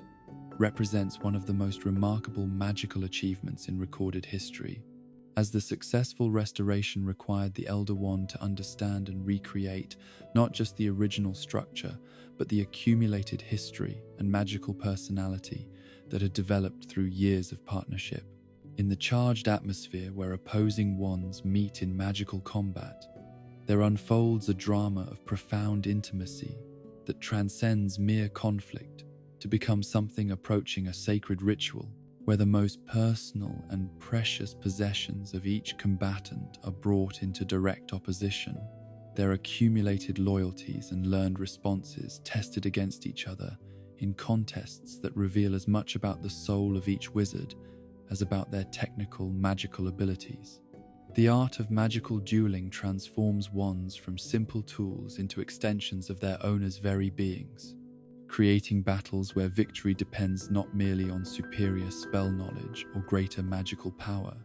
but on the depth of understanding and trust that exists between each participant and their chosen magical implement. The psychology of wand combat operates on levels that extend far beyond conscious strategy or deliberate technique, tapping into primal connections between wizard and implement that have been forged through years of shared magical experience and mutual adaptation. When two wands cross in battle, they bring with them not merely their individual magical capabilities, but the entire history of their partnerships with their respective owners, the accumulated memories of every spell cast, every crisis weathered, every triumph achieved through collaborative effort. This historical dimension adds layers of complexity to magical combat that make it fundamentally different from any other form of conflict, as each wand's response to combat situations reflects the character and experience of the wizard who has shaped its development. The varieties of wand types that excel in different aspects of magical combat create fascinating dynamics, where apparent disadvantages in raw power or magical range can be overcome through superior strategy, deeper partnership bonds, or more effective utilization of specific wand characteristics. Dragon heartstring cores, with their natural affinity for spectacular magical displays and rapid learning capabilities, often dominate in direct confrontations where overwhelming force can achieve quick victories. Their temperamental nature, however, can become a liability in extended battles where consistency and reliability prove more valuable than impressive peak performance, as Dragon Core wands may produce unexpected results when their owner's emotional control wavers under pressure. Phoenix Feather Cores demonstrate remarkable versatility in combat situations. Their capacity for independent action and wide magical range allowing them to adapt dynamically to changing tactical circumstances in ways that can surprise opponents who base their strategies on predictable spell patterns. The independence that characterizes Phoenix cores can manifest as protective instincts that override their owner's conscious intentions, leading to magical responses that seem to anticipate threats before they fully materialize. This autonomous behavior, while sometimes disconcerting to wizards who prefer complete control over their magical implements, often provides crucial advantages in life or death situations where split-second responses mean the difference between survival and defeat. Unicorn hair cores, despite their gentle nature and resistance to dark magic, possess unique advantages in defensive combat that make them formidable opponents for more aggressive wand types. Their consistency and reliability ensure that protective spells maintain their effectiveness, even under extreme pressure, while their natural inclination toward healing and preservation can provide crucial support during extended battles where endurance becomes more important than initial striking power.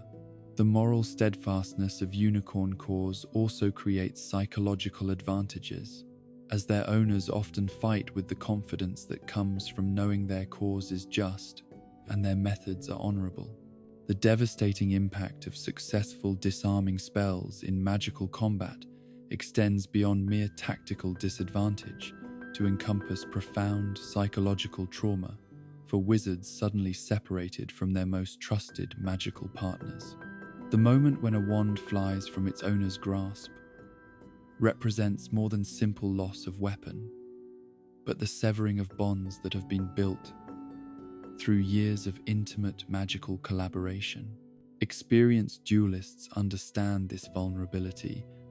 and often target their opponent's emotional connections to their wands as much as their technical magical abilities,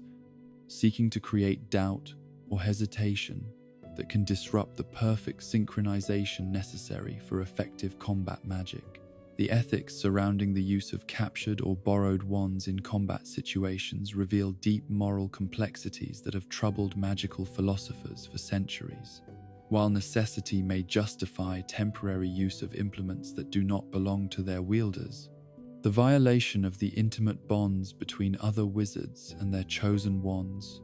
creates ethical dilemmas that extend beyond simple theft to encompass something approaching spiritual transgression.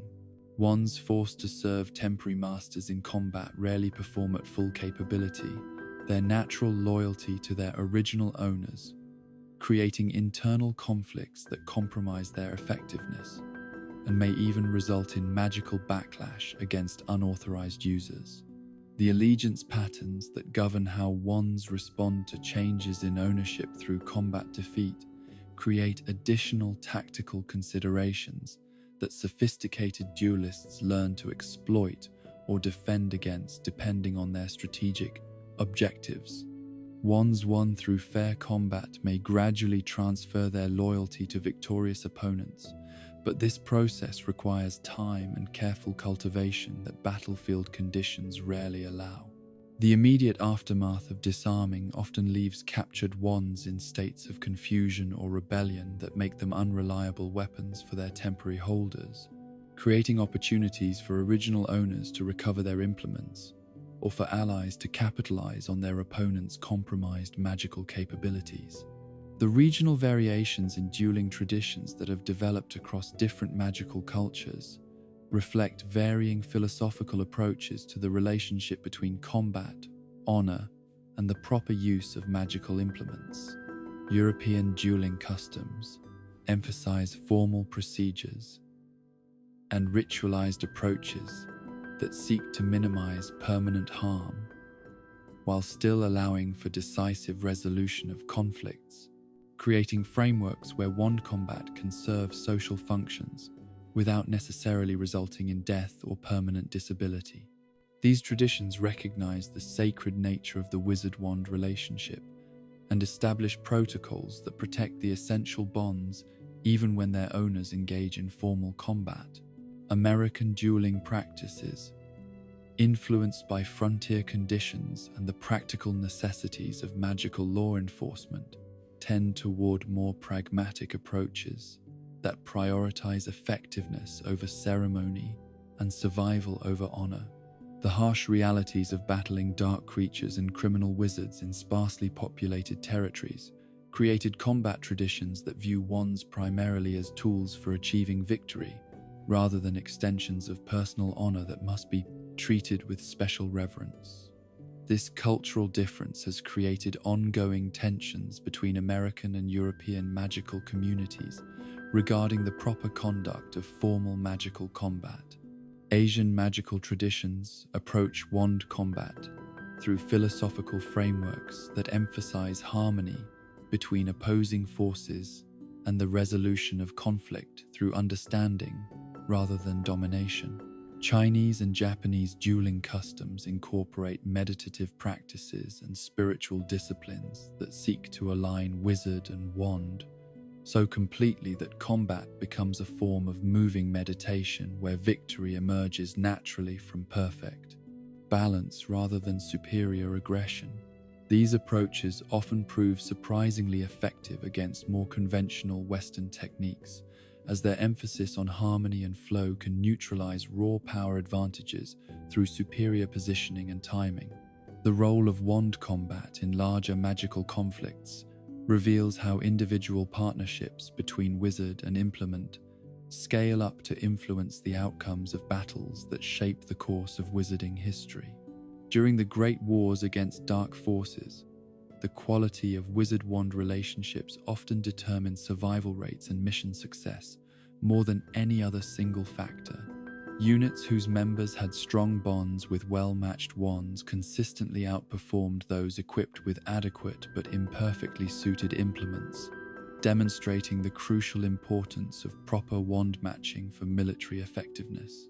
The training methods, developed to prepare wizards for magical combat, must balance the need for realistic preparation with the dangers inherent in practicing potentially lethal techniques.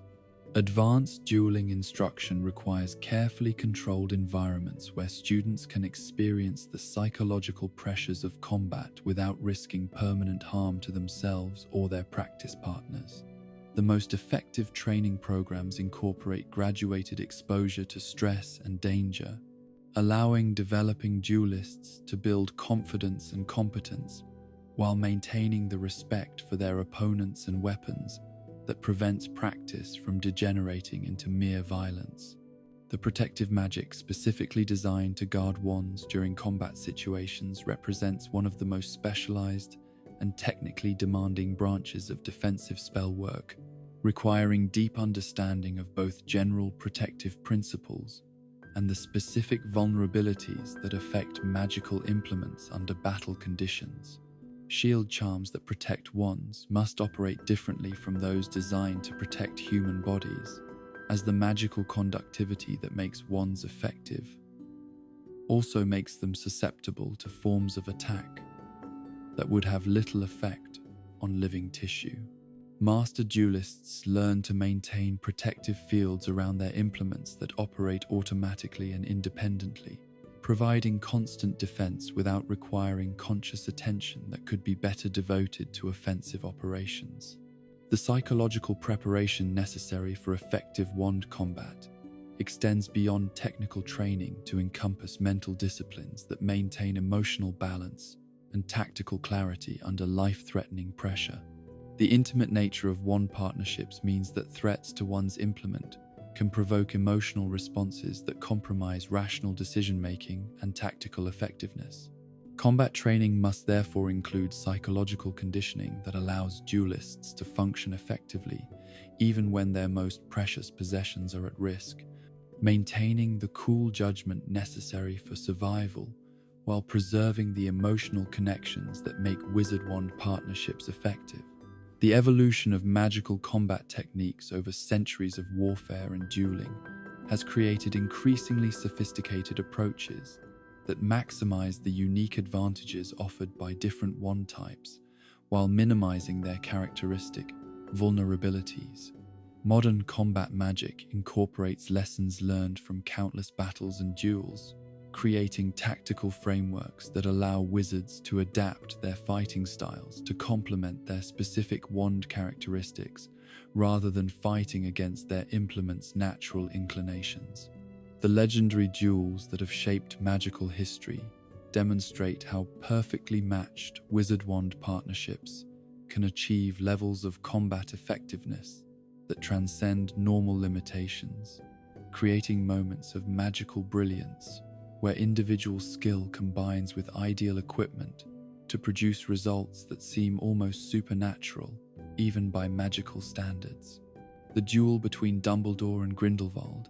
fought between two masters whose understanding of their respective wands approached the mystical, created magical effects so spectacular that witnesses struggled to describe them adequately, while their strategic complexity required years of analysis by magical theorists to fully appreciate. In the vast tapestry of human magical practice that stretches across continents and through millennia of accumulated wisdom, the wand represents merely one thread among many, a European innovation that emerged from specific cultural circumstances and gradually spread throughout the wizarding world, not through inherent superiority, but through the complex forces of colonization, cultural exchange, and the practical advantages that standardized magical implements offered to societies increasingly connected through trade and communication. The assumption that wands are necessary for effective magic reflects the particular historical circumstances of European magical development, rather than universal truths about the nature of supernatural power itself. Long before the first Celtic druids began carving magical focuses from sacred groves, human beings across every inhabited continent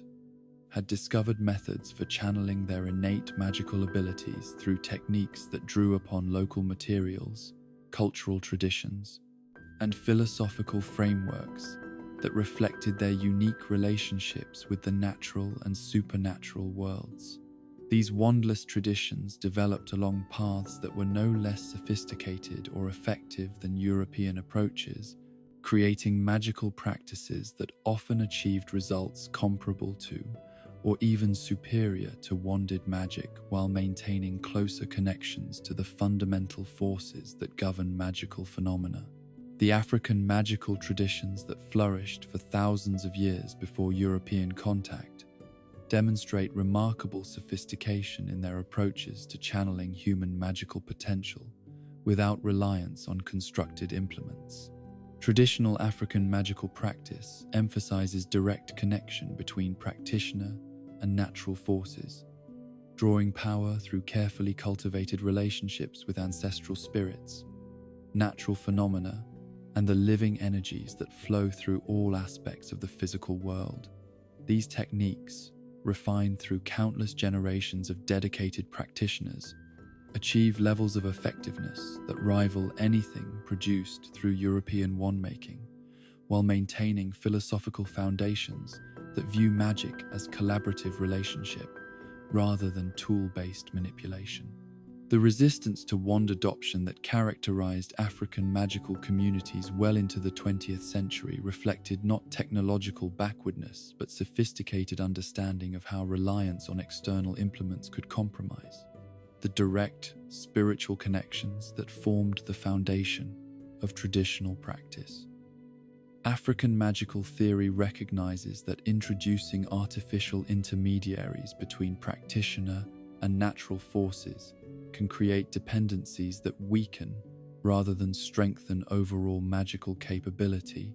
leading to gradual loss of the intuitive abilities that characterize the most accomplished traditional practitioners. The eventual adoption of wands by some African magical communities represents compromise with changing global conditions rather than acknowledgement of European magical superiority. As African wizarding societies increasingly found themselves interacting with wand-using practitioners from other continents, the practical advantages of standardized magical tools in certain contexts made selective adoption advantageous, while traditional techniques continued to be preserved and practiced alongside newer methods. Native American magical traditions developed along paths that emphasized harmony between human intention and natural forces, creating techniques that channel magical energy through direct spiritual connection rather than constructed intermediaries. The sophisticated understanding of magical theory that underlies these practices recognizes wands as potentially useful tools, but certainly not necessary ones,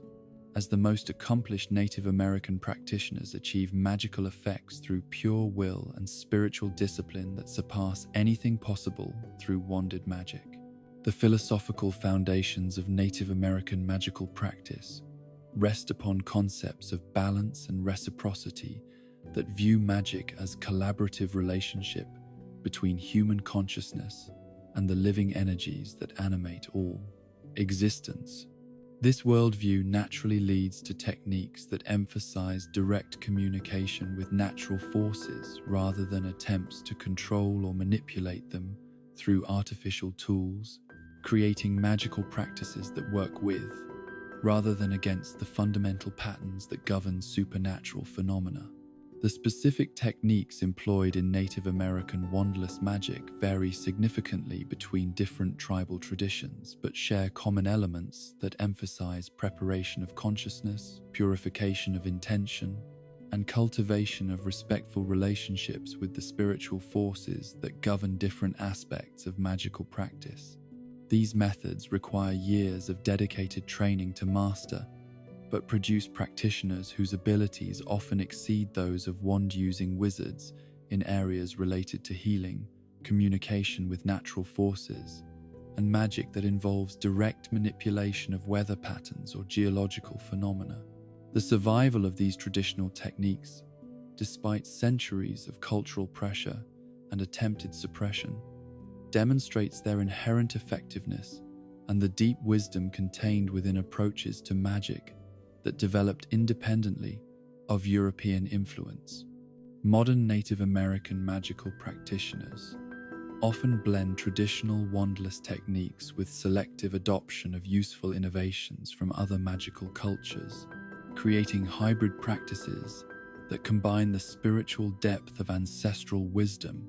with practical tools that serve specific contemporary needs. Asian magical traditions, with their emphasis on internal cultivation and harmony between opposing forces, developed sophisticated approaches to channeling magical energy that treat external tools as potentially helpful but never essential components of effective practice. Chinese magical theory, rooted in concepts of qi and the dynamic balance between yin and yang forces, naturally leads to techniques that emphasize internal development and direct manipulation of energy patterns through disciplined mental and physical practices. The Japanese magical tradition incorporates elements of both direct energy manipulation and tool-based practice, creating flexible approaches that allow practitioners to choose methods most appropriate for specific magical objectives. Advanced Japanese practitioners often demonstrate the ability to achieve identical magical results through either wandless techniques or traditional implements, illustrating the fundamental principle that magical effectiveness depends upon the skill and preparation of the practitioner rather than the tools they choose to employ. Korean magical traditions emphasize the cultivation of personal magical power through meditation, physical discipline, and careful study of natural patterns, producing practitioners whose wandless abilities often surpass those of wand-dependent wizards in areas requiring sustained magical effort or complex energy manipulation. The integration of martial arts training with magical development creates Korean practitioners whose physical and magical abilities complement each other to produce capabilities that purely wand-based training cannot match. The persistence of wandless magical traditions in regions where wand adoption might be expected demonstrates the continuing relevance and effectiveness of these approaches, even in an increasingly connected magical world. Practitioners who master traditional wandless techniques often find that their abilities complement rather than compete with wanded magic, creating opportunities for hybrid approaches that combine the advantages of both methodologies. The goblin magical traditions that developed completely independently of human influence demonstrate that wandless magic represents not primitive inability to create tools, but sophisticated understanding of how to achieve magical effects without requiring external implements. Goblin magical abilities, focused primarily on metalworking and earth magic, achieve levels of precision and power that human practitioners, using the finest wands, struggle to match, illustrating principles of magical theory that operate beyond the assumptions that govern human magical practice. The relationship between goblins and human magical practitioners reveals interesting dynamics around the question of magical tool dependency, as goblins often express puzzlement at human reliance on what they consider crude and unnecessary implements. The goblin perspective on wanded magic reflects sophisticated understanding of magical theory that recognizes wands as potentially useful, but certainly not necessary tools that may actually interfere with development of more fundamental magical abilities. House elf magic represents perhaps the most remarkable example of wandless magical capability, as these beings routinely perform complex magical operations that would challenge accomplished human wizards using the finest available wands. The ease with which house elves manipulate matter, energy, and space through pure will demonstrate capabilities that human magical theory struggles to explain adequately, suggesting that reliance on external tools may actually limit, rather than enhance magical development in ways that human practitioners rarely consider. The magical abilities demonstrated by other non-human magical beings consistently challenge assumptions about the necessity of wands for effective magical practice, as creatures ranging from centaurs to merpeople achieve magical results that rival or exceed anything possible through human wanded magic. These examples suggest that the limitation lies not in the absence of tools, but in the approaches to magical development that different species have evolved based on their particular needs and circumstances. The philosophical implications of widespread wandless magical practice extend beyond mere technical questions to encompass fundamental assumptions about the nature of magic itself and humanity's relationship to supernatural forces. If magic can be channeled effectively without constructed implements, this raises questions about whether wand dependency might actually limit human magical development by creating psychological and practical barriers that prevent exploration of more direct approaches to supernatural power. Modern movements within human magical communities toward rediscovering and developing wandless techniques reflect growing awareness that traditional European approaches, while effective within their limitations, may not represent the optimal methods for achieving human magical potential. These movements draw inspiration from other magical traditions while attempting to develop specifically human approaches to wandless practice that complement rather than replace existing wanded techniques. The practical advantages of maintaining wandless capabilities alongside traditional wanded magic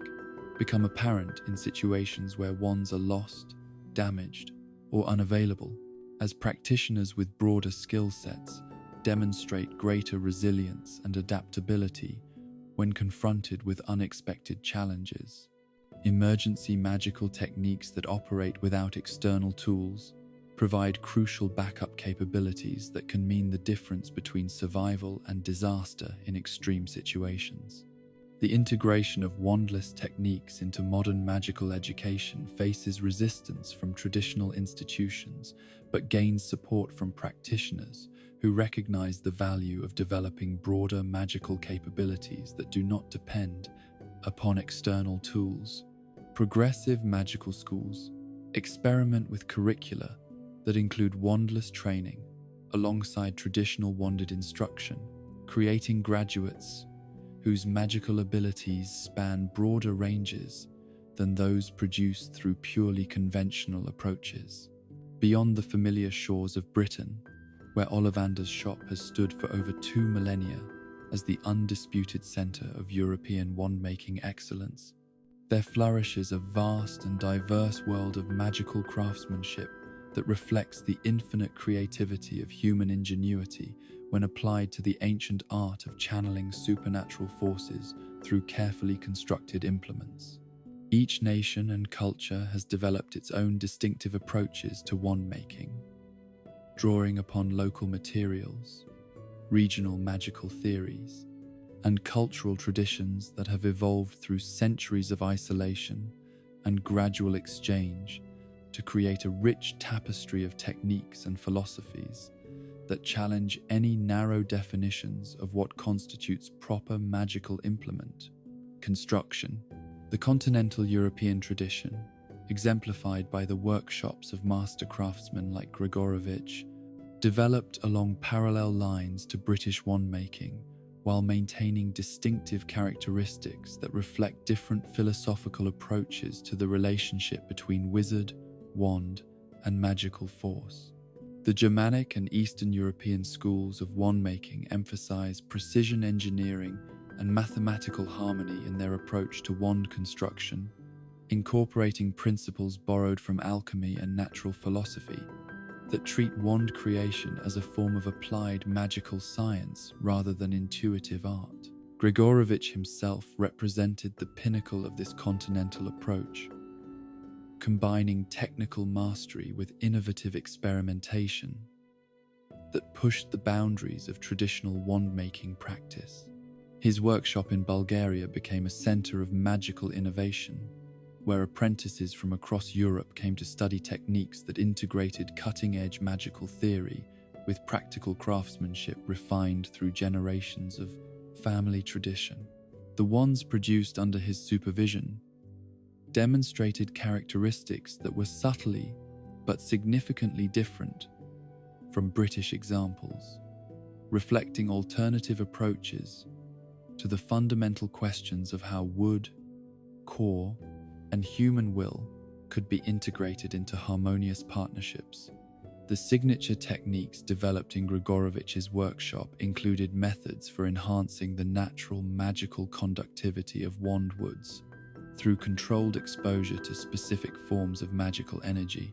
creating implements whose responsiveness exceeded anything achieved through traditional seasoning processes. These enhancement techniques required precise timing and careful monitoring that reflected the mathematical precision characteristic of continental magical theory,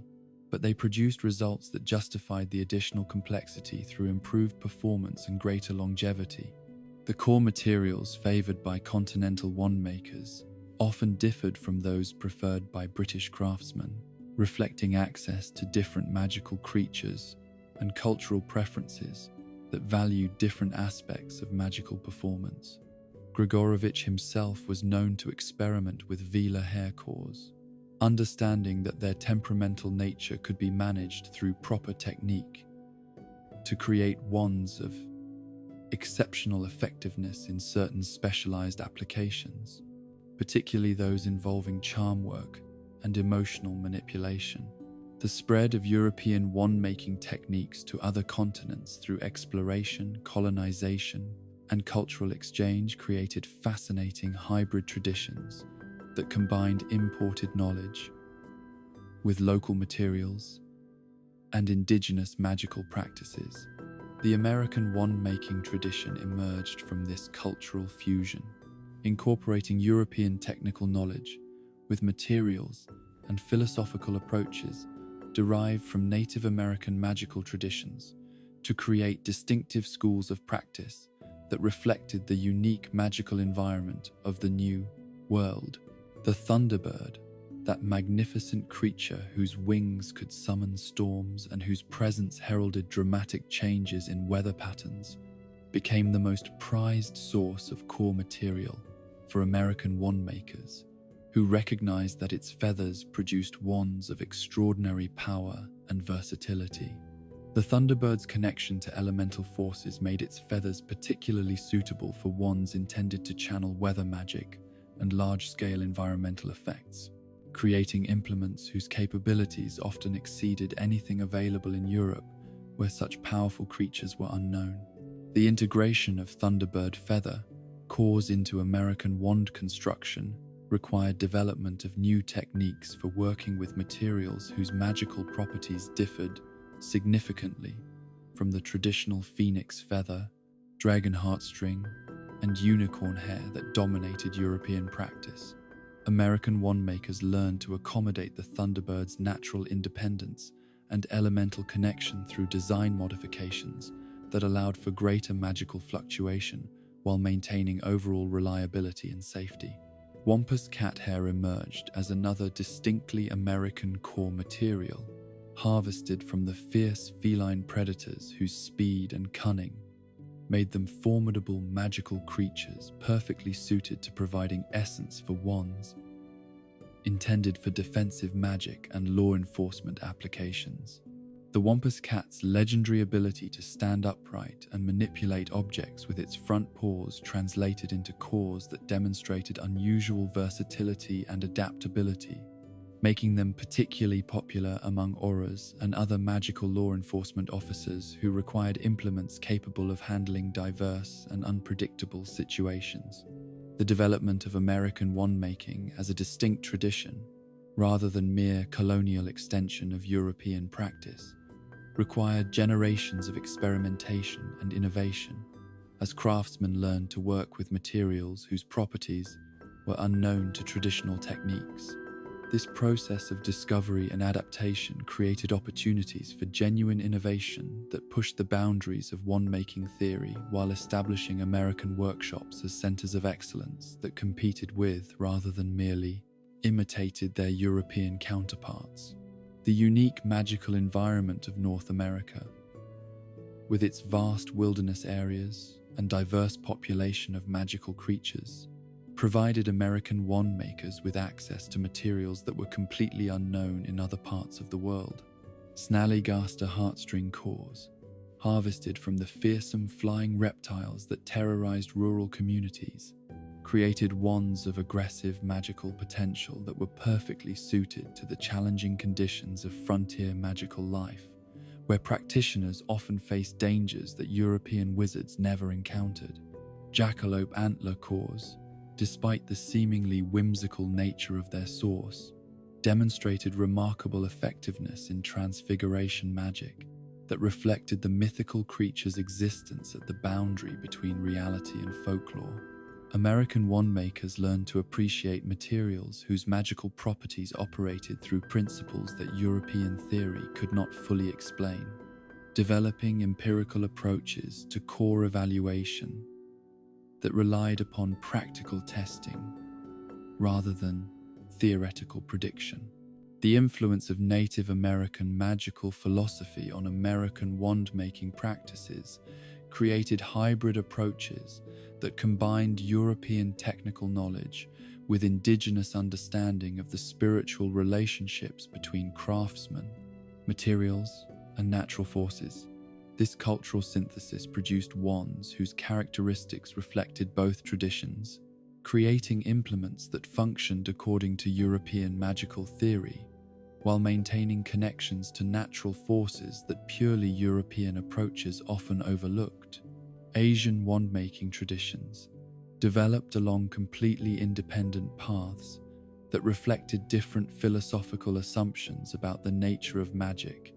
and its relationship to human consciousness and natural forces. Chinese wand-making, rooted in principles of harmony and balance derived from Taoist philosophy, emphasized the creation of implements that worked with, rather than against, natural magical currents, producing wands whose effectiveness depended upon their owner's ability to achieve internal equilibrium rather than simply channel raw power. The materials favored by Chinese wand makers often differed dramatically from those used in Western traditions, reflecting different understanding of which substances possessed suitable magical properties for creating effective implements. Bamboo, with its rapid growth and flexible strength, became a preferred wand wood in many Asian traditions, where its natural properties of adaptability and resilience were valued over the static strength characteristics prized by European craftsmen. Japanese wand-making incorporated elements of both Chinese philosophical approaches and indigenous Shinto beliefs about the spiritual nature of natural objects, creating unique hybrid traditions that produced implements whose characteristics reflected multiple layers of cultural influence. The emphasis on perfection and attention to detail that characterizes Japanese craftsmanship extended to wand-making practices that pursued levels of refinement unknown in other traditions, creating implements whose beauty and functionality represented the highest achievements of their makers' artistic and technical abilities. The isolation that characterized much of Asia's development meant that regional wand-making traditions evolved without significant outside influence for centuries, creating diversity of approach that demonstrates the multiple viable solutions that exist for the fundamental challenges of magical implement construction. The gradual opening of trade relationships and cultural exchange in more recent centuries has created opportunities for cross-pollination between different traditions, while preserving the essential characteristics that make each approach distinctive and valuable. The influence of local magical fauna on regional wand-making traditions demonstrates how environmental factors shape the development of magical practices through the simple availability of materials whose properties are unknown in other locations. The White River monster, native to specific waterways in Arkansas, provided spine material that American wandmaker Tiago Quintana used to create wands of exceptional elegance and force, though the creature's limited range meant that these cores remained local specialties rather than widespread alternatives to more common materials. The role of climate and environmental conditions in affecting wandwood properties created additional regional variations that influence the characteristics of implements produced in different geographical areas. Woods harvested from trees growing in harsh mountain environments often demonstrated different magical properties from those obtained from similar species growing in temperate lowlands, leading to regional preferences that reflected not merely cultural bias but genuine differences in material performance. The establishment of magical schools in different regions created institutional demands for locally produced wands that met the specific needs of educational curricula while reflecting regional magical traditions and cultural values. Ilvermorny School's founding created demand for American-made wands that could serve students drawn from diverse cultural backgrounds, while meeting educational standards comparable to those maintained by Hogwarts and other established institutions. The challenges of creating wands suitable for magical exchange students, whose cultural backgrounds and magical training might differ significantly from local norms, required development of more flexible approaches to wand matching that could accommodate diverse magical signatures and cultural expectations. International magical education created opportunities for wand makers to study the effectiveness of their techniques with users from different traditions, while learning from exposure to alternative approaches to magical implement design. The modernization of transportation and communication systems that connected previously isolated magical communities created unprecedented opportunities for exchange of materials, techniques, and theoretical knowledge between different wand-making traditions. This globalization of magical knowledge led to hybrid approaches that combined the best elements from multiple traditions while creating new challenges for maintaining the distinctive characteristics that made regional approaches valuable. Contemporary wand-making reflects this global synthesis, while preserving the essential diversity that makes different traditions valuable sources of innovation and alternative approaches to fundamental challenges. Modern masters study techniques from multiple traditions while specializing in approaches that reflect their personal interests and the needs of their local magical communities, creating workshops that serve as bridges between different cultural approaches to magical implement construction. At the deepest levels of wand lore, where technical knowledge gives way to profound contemplation of the mysteries that govern the relationship between consciousness and magical reality, we encounter questions that transcend the merely practical to touch upon the fundamental nature of existence itself and humanity's place within the vast web of forces that animate the universe around us. The philosophy of wand lore asks not merely how wands function, but why they function, not simply what makes them effective, but what their effectiveness reveals about the nature of magic, consciousness, and the strange partnerships that can form between human will and the carefully shaped remnants of once living things. The bond between wizard and wand represents something far more profound than the utilitarian relationship between craftsman and tool, approaching instead a form of symbiotic consciousness, where two fundamentally different types of awareness merge into collaborative entities capable of achievements that neither could accomplish independently. This partnership challenges basic assumptions about the boundaries of individual consciousness and the nature of identity itself, suggesting that human awareness can extend beyond the confines of biological nervous systems to encompass external objects that have been prepared through proper ritual and sustained through years of mutual adaptation and shared experience. The philosophical implications of this extended consciousness raise questions that have puzzled magical theorists for centuries, particularly regarding the nature of wand sentience and the degree to which magical implements possess genuine awareness, rather than merely responding to their owner's unconscious magical emanations. The independent actions demonstrated by certain wands, particularly those containing phoenix feather cores, suggest forms of decision-making capability that operate beyond simple programmed responses to environmental stimuli, implying the existence of genuine consciousness that exists within the wooden matrix and magical core structure. Yet the nature of this consciousness, if it truly exists, remains fundamentally alien to human understanding, operating according to principles that may bear no resemblance to the emotional and intellectual processes that characterize human mental activity. The wand's awareness, should it exist, would be shaped by its dual nature as both manufactured object and repository of once living essence, creating forms of experience that combine the patient stillness of wood with the dynamic vitality of magical creature cores in ways that human consciousness cannot directly comprehend or evaluate. The question of whether wands possess souls in any meaningful sense opens additional philosophical territories that challenge traditional distinctions between animate and inanimate objects, between consciousness and mere responsiveness. If the magical creatures whose essence provides wand cores possess souls during their lifetimes, what happens to those souls when their physical essence is harvested and incorporated into magical implements? Do fragments of the original consciousness persist within the core material? Or does the process of wand creation create entirely new forms of awareness that emerge from the synthesis of wood,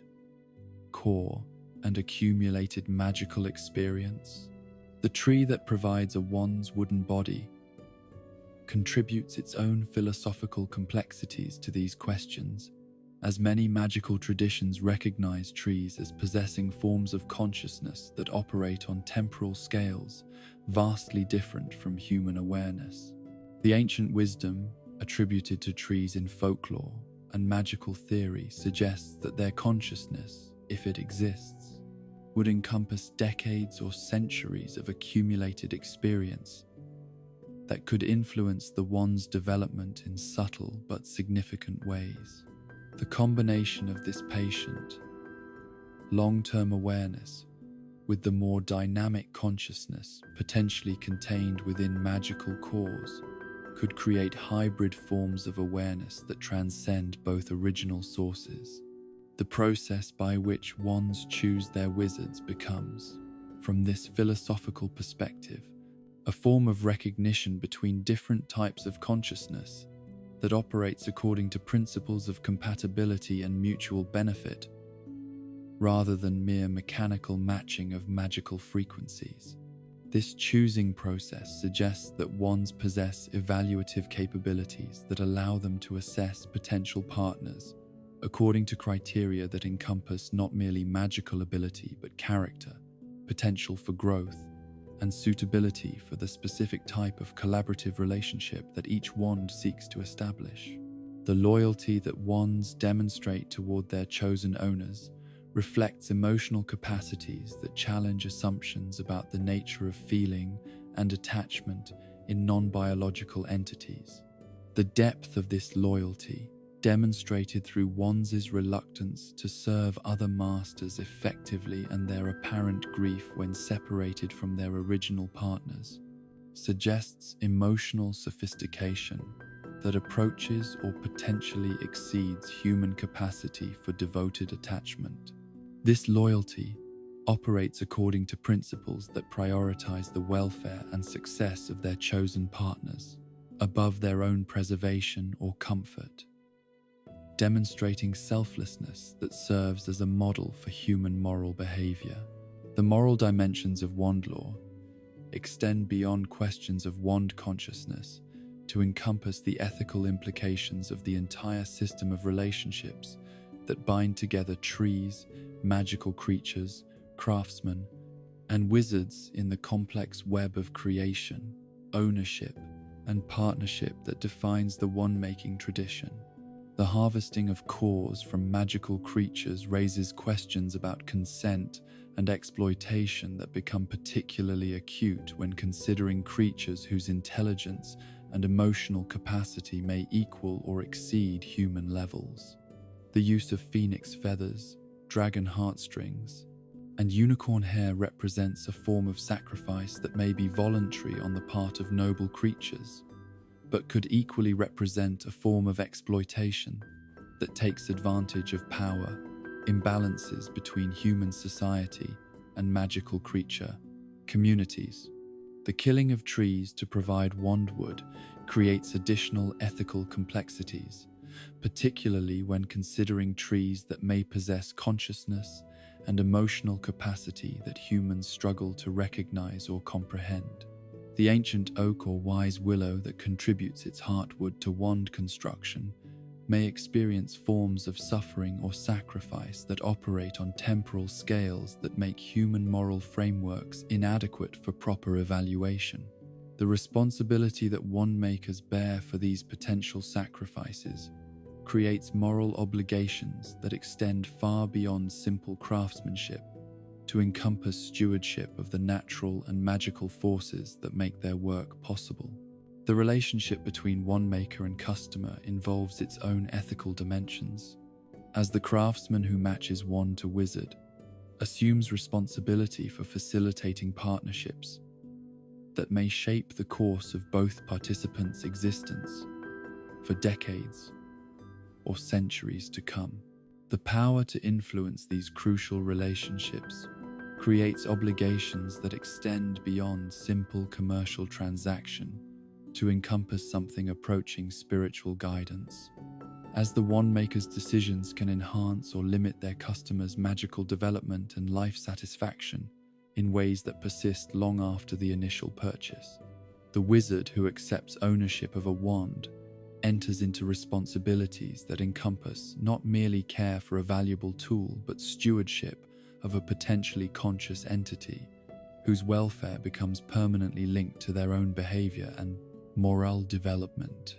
The wand's dependence upon its owner for protection, proper use, and moral guidance creates relationships where the wizard's character development directly affects another being's well-being and potential for growth. This responsibility becomes particularly acute when considering the long lifespans that many wands demonstrate, as decisions made during youth can affect these relationships for far longer than their immediate consequences might suggest. The teaching of wand lore and magical theory carries additional philosophical weight. When viewed through the lens of these expanded responsibilities, as educators shape not merely technical knowledge, but moral frameworks that will govern how students approach their relationships with potentially conscious magical implements. The emphasis placed upon respect for wands, proper care techniques, and ethical use of magical power reflects understanding that these relationships operate according to moral principles rather than mere technical requirements. The destruction of wands, whether through accident, combat, or deliberate action, takes on tragic dimensions when considered as the termination of conscious entities rather than simple loss of valuable property. The grief that wizards experience when losing their wands may reflect not merely personal inconvenience but genuine mourning for the death of partners whose consciousness, while alien to human understanding, was nonetheless real and valuable in its own right. The irreparable nature of truly broken wands suggests that whatever consciousness they possessed cannot survive the disruption of the physical structures that supported it, making wand destruction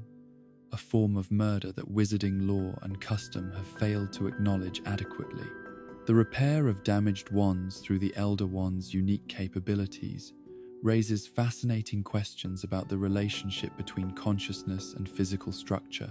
suggesting that whatever awareness wands possess can be restored along with their material form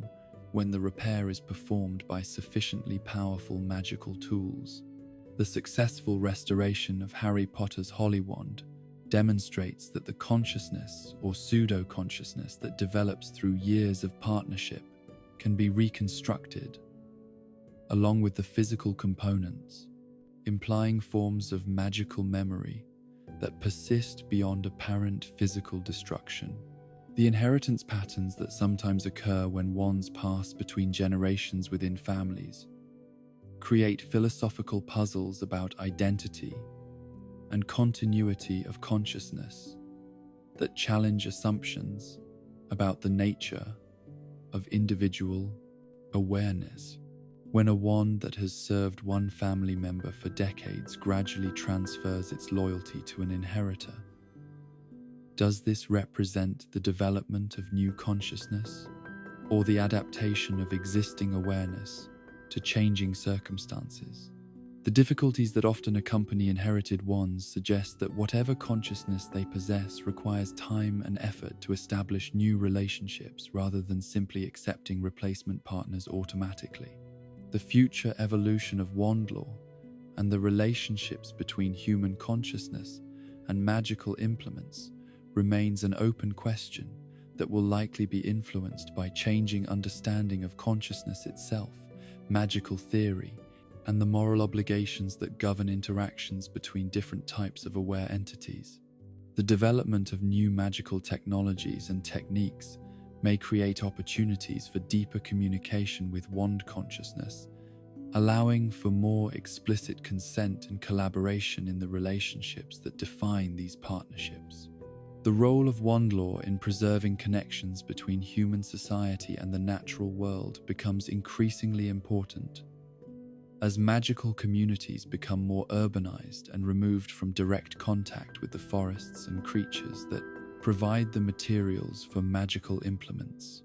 wands serve as living reminders of humanity's dependence upon natural systems and magical creatures, maintaining bonds that might otherwise be forgotten in the convenience of modern magical life. The mystery of why magic chose to flow through wood and core rather than manifesting through pure human will remains one of the deepest questions in magical philosophy, suggesting fundamental principles about the nature of consciousness and reality that may never be fully comprehended by human understanding. The effectiveness of properly constructed wands implies that consciousness requires physical substrates that can channel and focus magical forces in ways that purely mental processes cannot achieve independently, creating partnerships where limitations become strengths through proper collaboration and mutual adaptation. As peaceful sleep carries you gently toward dreams, where consciousness expands beyond the boundaries of individual identity to encompass partnerships with willing allies drawn from tree and magical creature, let your rest be filled with understanding that wand lore represents more than technical knowledge but wisdom about the interconnected nature of all conscious beings and the beautiful possibilities that emerge when different forms of awareness choose to work together in pursuit of purposes larger than any could achieve alone, creating bonds that transcend the physical world to touch upon eternal principles of cooperation, loyalty, and the profound mystery of consciousness itself seeking expression through whatever willing vessels it can find. And so, dear dreamer, we reach the gentle end of our wand lore journey, though the magic within these ancient teachings will linger long after our words have faded. As you drift deeper into peaceful sleep, let your mind rest upon the wonder of that perfect moment when wand chooses wizard, when two souls recognize each other across the mysteries of magic itself. Perhaps in your dreams you will walk through Ollivander's dusty shop, feeling the whisper of countless wands calling out in hope of finding their destined partner. Remember that magic, in its purest form, is about connection, loyalty, and the bonds that transcend the physical world. Whether crafted from noble oak or humble willow, whether housing the feather of a phoenix or hair of a unicorn, every wand carries within it the potential for greatness, the capacity for wonder, and the promise of adventures yet to come. Rest now in the knowledge that somewhere in the magical world, ancient trees still grow in sacred groves, magical creatures still offer their gifts to worthy wand-makers, and the eternal dance between wood, core, and wizard continues as it has for countless generations. Sweet dreams, young witch or wizard, and may your slumber be filled with the gentle magic of wand lore eternal.